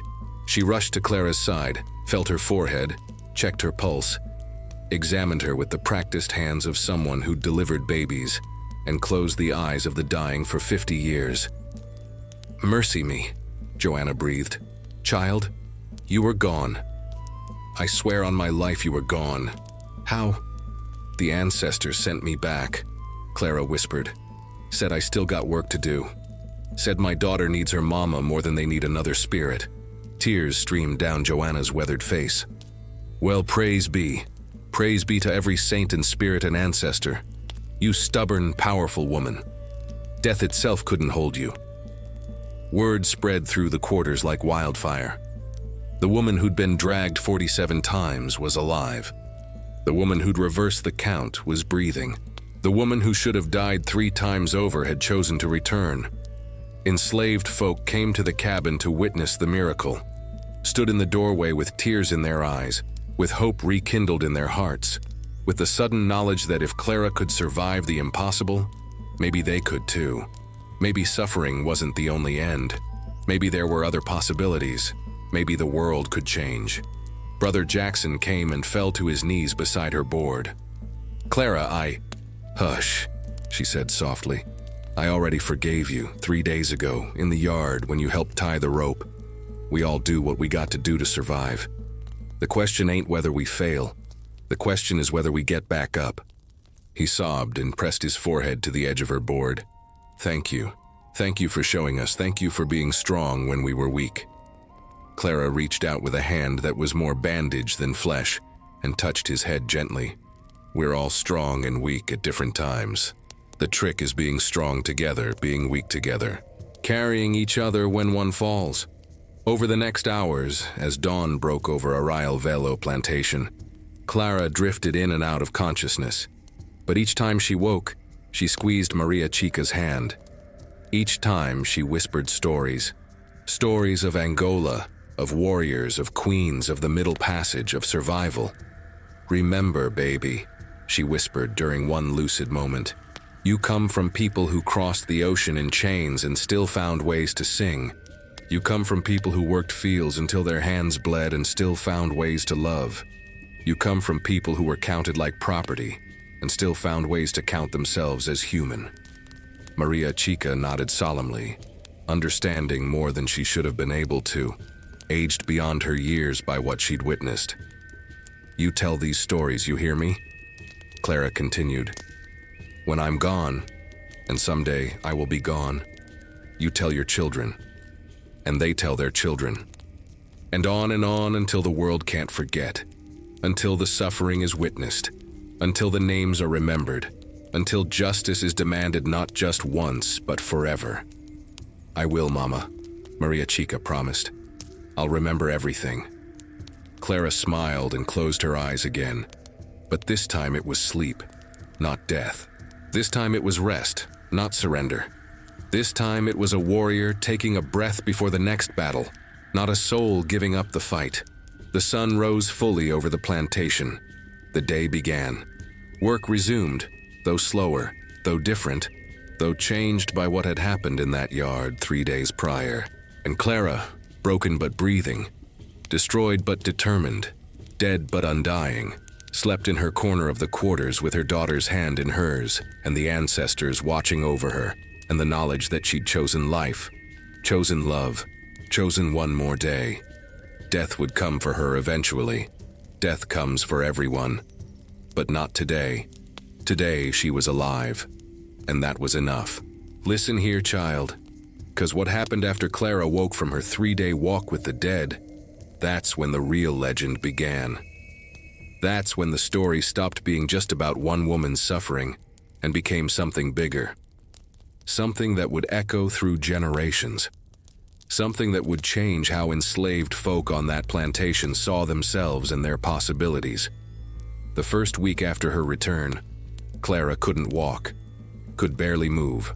Old Joanna worked her medicine day and night, making poultices from herbs gathered in the forest, applying roots that drew out infection, singing prayers that called on healing spirits. The wounds on Clara's back were so deep, so extensive, that Joanna had to pack them with moss and spider webs to stop the bleeding, to give the flesh a chance to remember how to knit itself back together. "You're gonna have scars like a road map," Joanna said as she worked. "Scars that tell a story, scars that witness." "Good," Clara whispered through clenched teeth as the old woman cleaned the wounds. "Let them be visible. Let them testify. Let everyone who sees my back know what happens in these places. Let the scars be evidence." Maria Chica sat nearby, watching with solemn eyes, learning how to tend wounds, learning which herbs did what, learning the prayers and songs, learning to be a root doctor herself someday, carrying forward the knowledge that had kept her people alive through centuries of trauma. But it wasn't just the physical healing that had to happen. The plantation itself was wounded. The social order had been fractured. The agreement between master and enslaved, between powerful and powerless, had been violated in a way that couldn't be undone. Massa Cardoso called a meeting on the 8th day. Had the enslaved folk gathered in the same yard where Clara had been dragged, where Manuel had been reversed, where the world had turned upside down. He stood on a wooden platform with his back straight and his face set in grim lines. "What happened here," he began, voice tight with barely controlled rage, "was rebellion, was crime, was an offense against God and man and the natural order. By all rights, every one of you should be whipped, should be sold, should be punished until you remember your place." The enslaved folk stood silent, eyes on the ground, waiting for the hammer to fall. But something had changed in them. They stood differently, breathed differently. Even in their submission, there was a subtle defiance, a knowledge that they could resist if pushed too far. Cardoso continued, "But I am a Christian man, a merciful man, and I understand that you were influenced, led astray by a woman who has clearly been touched by devil or demon or some dark African witchcraft. Therefore, I will show mercy." He paused, let the word hang in the air. "The woman called Clara is hereby forbidden from working in the fields. She will be confined to the quarters. She will have no contact with the other workers. She is to be treated as dead, though she breathes. This is my mercy." But the enslaved folk heard something else in his decree. Heard fear. Heard a master who was too frightened to punish, too uncertain to assert his authority fully, too aware that pushing too hard might break whatever fragile control he still had. They also heard something else. Clara was being made separate, was being marked as special, was being given a strange kind of status, neither slave nor free, neither living nor dead, but something in between, something powerful. And in the weeks that followed, that's exactly what happened. Clara became a legend while she still lived, became a figure that people whispered about, told stories about, drew strength from. Young mothers brought their sick children to her in secret, in the dead of night, asking for prayers and herbs and blessings. Men facing punishment came to her for courage, for root work, for the strength to endure. Women who'd been violated, who'd lost children, who carried sorrows too heavy to bear alone. They came to Clara and found in her broken body a kind of hope. She couldn't work, couldn't walk more than a few steps without pain, but she could talk, could teach, could pass on the stories and songs and knowledge that had kept her people alive, could train the next generation in the arts of resistance, the small resistances and the large, the secret defiances and the open rebellions. Brother Jackson became her student. Would visit in the early morning hours before work, sitting cross-legged on the dirt floor while Clara, propped up on her board, taught him about root work and conjure in the old ways, taught him how to read signs in nature, how to pray in ways that white ears couldn't hear, how to resist without seeming to resist. "The masters think they won because they forbid me the fields. Clara said during one lesson. But they lost. Because now I got time. Got time to teach. Got time to plant seeds that ain't cotton or coffee. Seeds of knowledge, seeds of resistance, seeds of hope. She looked at Jackson with eyes that still held the ocean. You carry guilt for what you done. I know.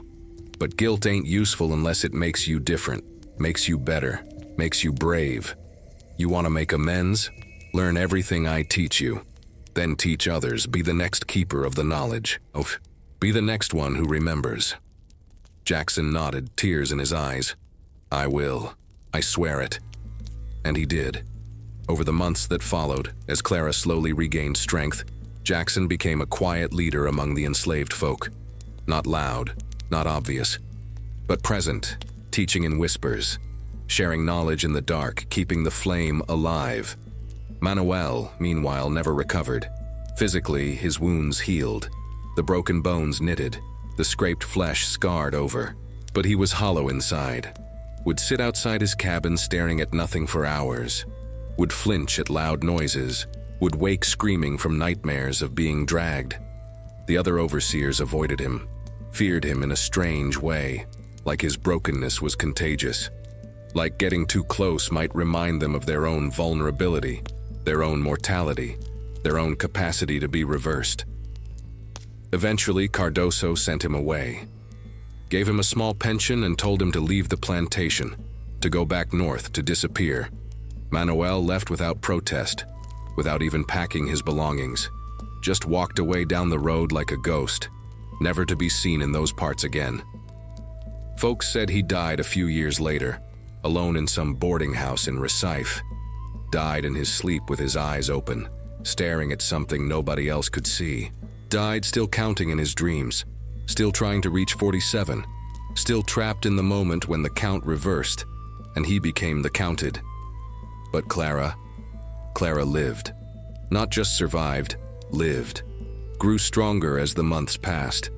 Her back would never fully heal, would always carry the map of her suffering, but she could walk, could move, could function.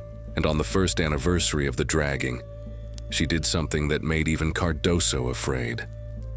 She walked out into the yard at dawn, to the exact spot where she'd been tied to the horse, where she'd turned the count, where the world had shifted. She stood there in the red dust with her back to the big house facing the quarters. The enslaved folk emerged from their cabins, drawn by some unspoken summons, some spiritual pull. They formed a circle around her, just like they'd done a year before. And Clara began to sing. The same Kimbundu warrior song she'd sung during the dragging. The same prayer that had called the ancestors. The same words that had turned rope into weapon and victim into victor. The enslaved folk joined her. Every voice raised in unison. Every throat opened in defiance. Every soul declaring that they were still here, still human, still capable of resistance. Cardoso came to his window and watched. Should have stopped it. Should have called for punishment. But he didn't. Couldn't. Just stood there watching his enslaved property sing in a language he couldn't understand.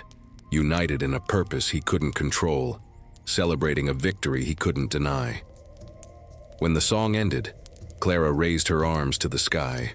Her voice carried across the yard, across the fields, across the valley. I am Clara of the Drag, daughter of Angola, child of warriors, survivor of the Middle Passage. I was counted as 47, but I am one. I was marked as property, but I am human. I was broken, but I am whole. I was dead, but I live. And as long as I draw breath, I testify, I witness, I remember. The enslaved folk erupted in shouts and cries. Not rebellion, not violence, just affirmation. Just the collective declaration of their humanity. Just the refusal to be silent anymore. And that sound of enslaved people claiming their voices, their stories, their right to be heard. That sound echoed beyond Arrayal Velho plantation. Echoed through the valley, echoed through the region, echoed through time itself. Other enslaved folk on other plantations heard about Clara of the Drag. Heard about the woman who survived 47 laps.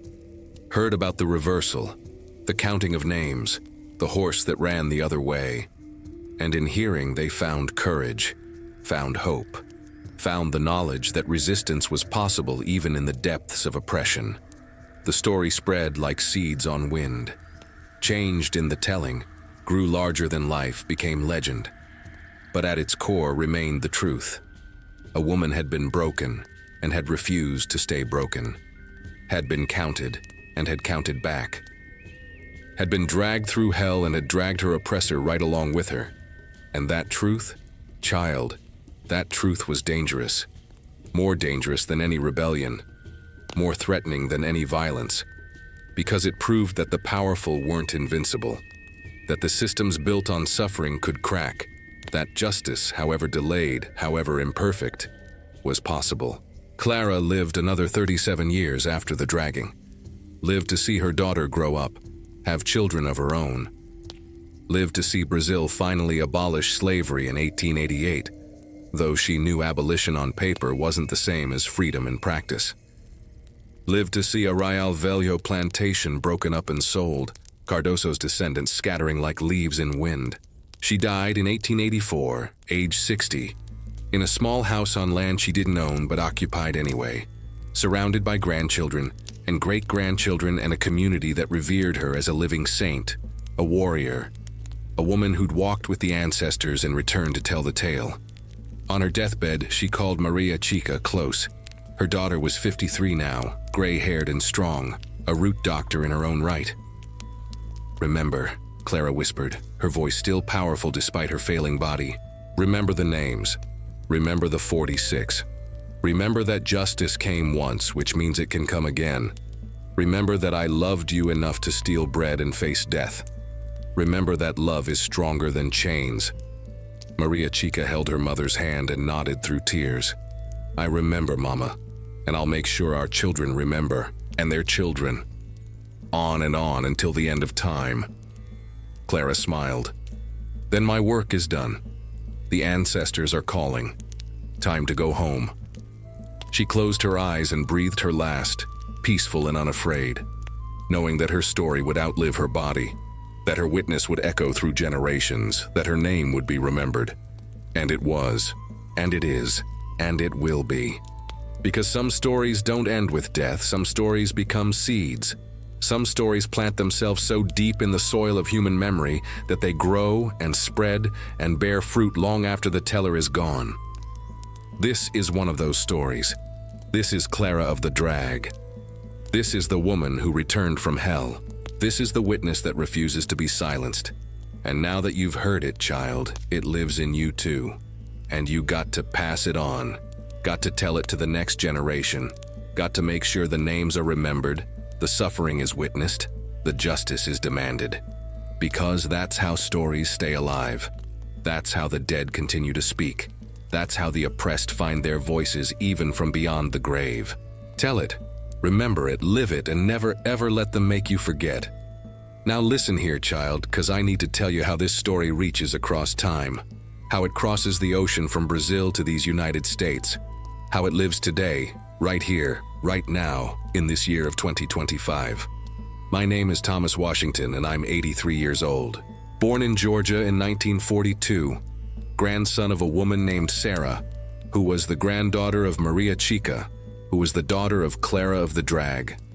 The blood that runs through my veins carries the memory of that morning in 1847, when the world turned upside down in a coffee plantation yard.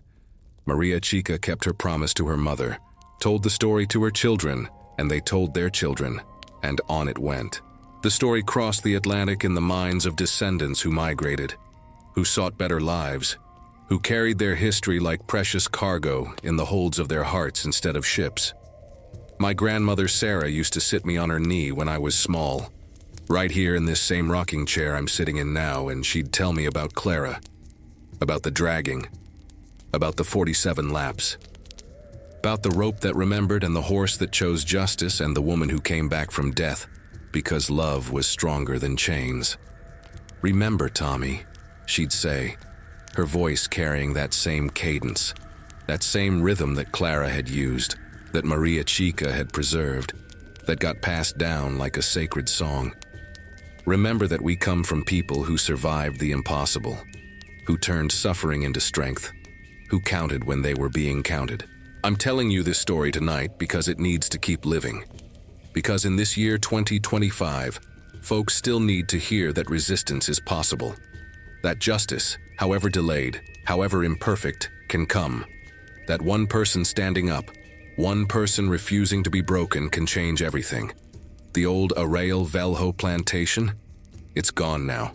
The land's been divided and sold and built over a dozen times. There's a shopping mall where the big house used to stand. There's a parking lot where the quarters were. But if you know where to look, if you got the eyes to see, you can still find traces. There's a patch of earth in what's now a public park where nothing grows quite right, where the grass comes up twisted and the flowers bloom darker than they should. That's the yard where Clara was dragged.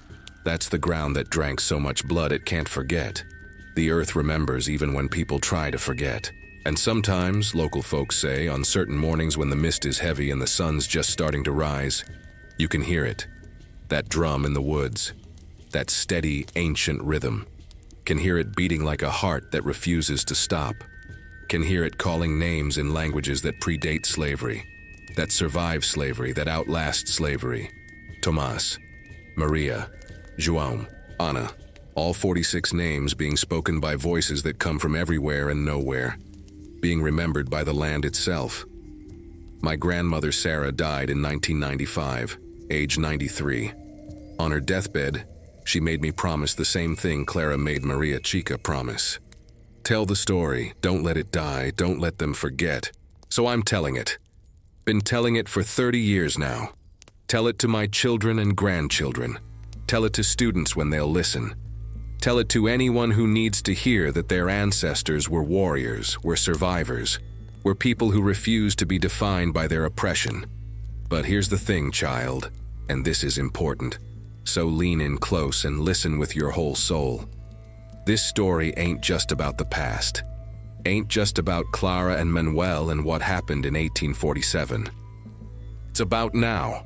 It's about today. It's about every time someone is counted instead of counted as human. Every time someone is numbered instead of named. Every time power thinks it can act without consequence. The struggle didn't end with Clara. Didn't end with abolition in Brazil in 1888 or in the United States in 1865. Didn't end with civil rights or voting rights or any rights written on paper.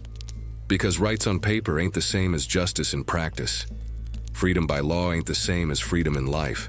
There are still people being dragged, maybe not by horses, maybe not with ropes, but dragged nonetheless. Dragged by systems, dragged by poverty, dragged by racism that shapeshifts but never dies. Dragged by the same fundamental lie that Clara fought against, that some people are worth less than others, that some lives matter less, that some suffering is acceptable. And every time someone stands up against that lie, every time someone refuses to be broken, every time someone turns the count around, every time someone says, no more, even when it costs them everything, they're channeling Clara. They're continuing her work. They're keeping the story alive not just in words but in action. Brother Jackson spent the rest of his life teaching resistance in whispers. His students taught others. On and on. An unbroken chain of knowledge passed down through generations. Root doctors and griots and storytellers and activists and ordinary people doing extraordinary things, all of them carrying a piece of Clara's fire. When I was young, during the civil rights movement, marching in the streets of Atlanta facing down police dogs and fire hoses and men with badges who thought their authority was absolute, I thought about Clara, thought about her standing in that yard with her back destroyed, declaring her humanity. And it gave me strength, gave me courage, gave me the knowledge that I came from people who'd survived worse and still refused to bow. My granddaughter, her name is Clara, named for her great-great-great-great-grandmother. She's 23 now. She's an organizer, works with communities fighting against injustice in all its modern forms. And she tells the story too, tells it in new ways, with new words. But the essence is the same. Resistance is possible. Justice can come. We are not powerless. Last year, she got arrested at a protest, spent a night in jail, When she got out, she called me, voice shaking but strong. "Grandpa," she said, "I kept thinking about Clara, about how scared she must have been but did it anyway. And I thought, if she could survive 47 laps, I can survive one night in a cell." That's the power of the story, child. That's why it has to keep being told. Because every generation needs to know where they come from, needs to know that resistance is in their blood, needs to know that they're part of an unbroken chain of people who refuse to accept injustice as inevitable. So now I'm passing it to you. This story, this memory, this witness. It's yours now. You carry it forward. You tell it to the next generation. You keep Clara's name alive. You keep the 46 names alive. You keep the possibility of justice alive. When the wind blows strong through whatever trees are near you, listen. Listen for that drum. Listen for those voices. Listen for Clara's song in Kimbundu calling the ancestors, declaring her humanity, refusing to be silenced. And when you face your own moments of testing, and you will, child, you will, remember that you come from people who survived the impossible, who turned suffering into strength, who were dragged 47 times and got up on the 48th, who were counted as property and counted themselves as human, who walked with death and chose life, who loved so fiercely that not even hell itself could hold them. You come from Clara of the Drag. You come from the woman who returned from hell. You come from warriors and root doctors and storytellers and survivors. And that legacy, that's stronger than any chain, more powerful than any whip, more enduring than any system built on oppression. So go now, live, resist.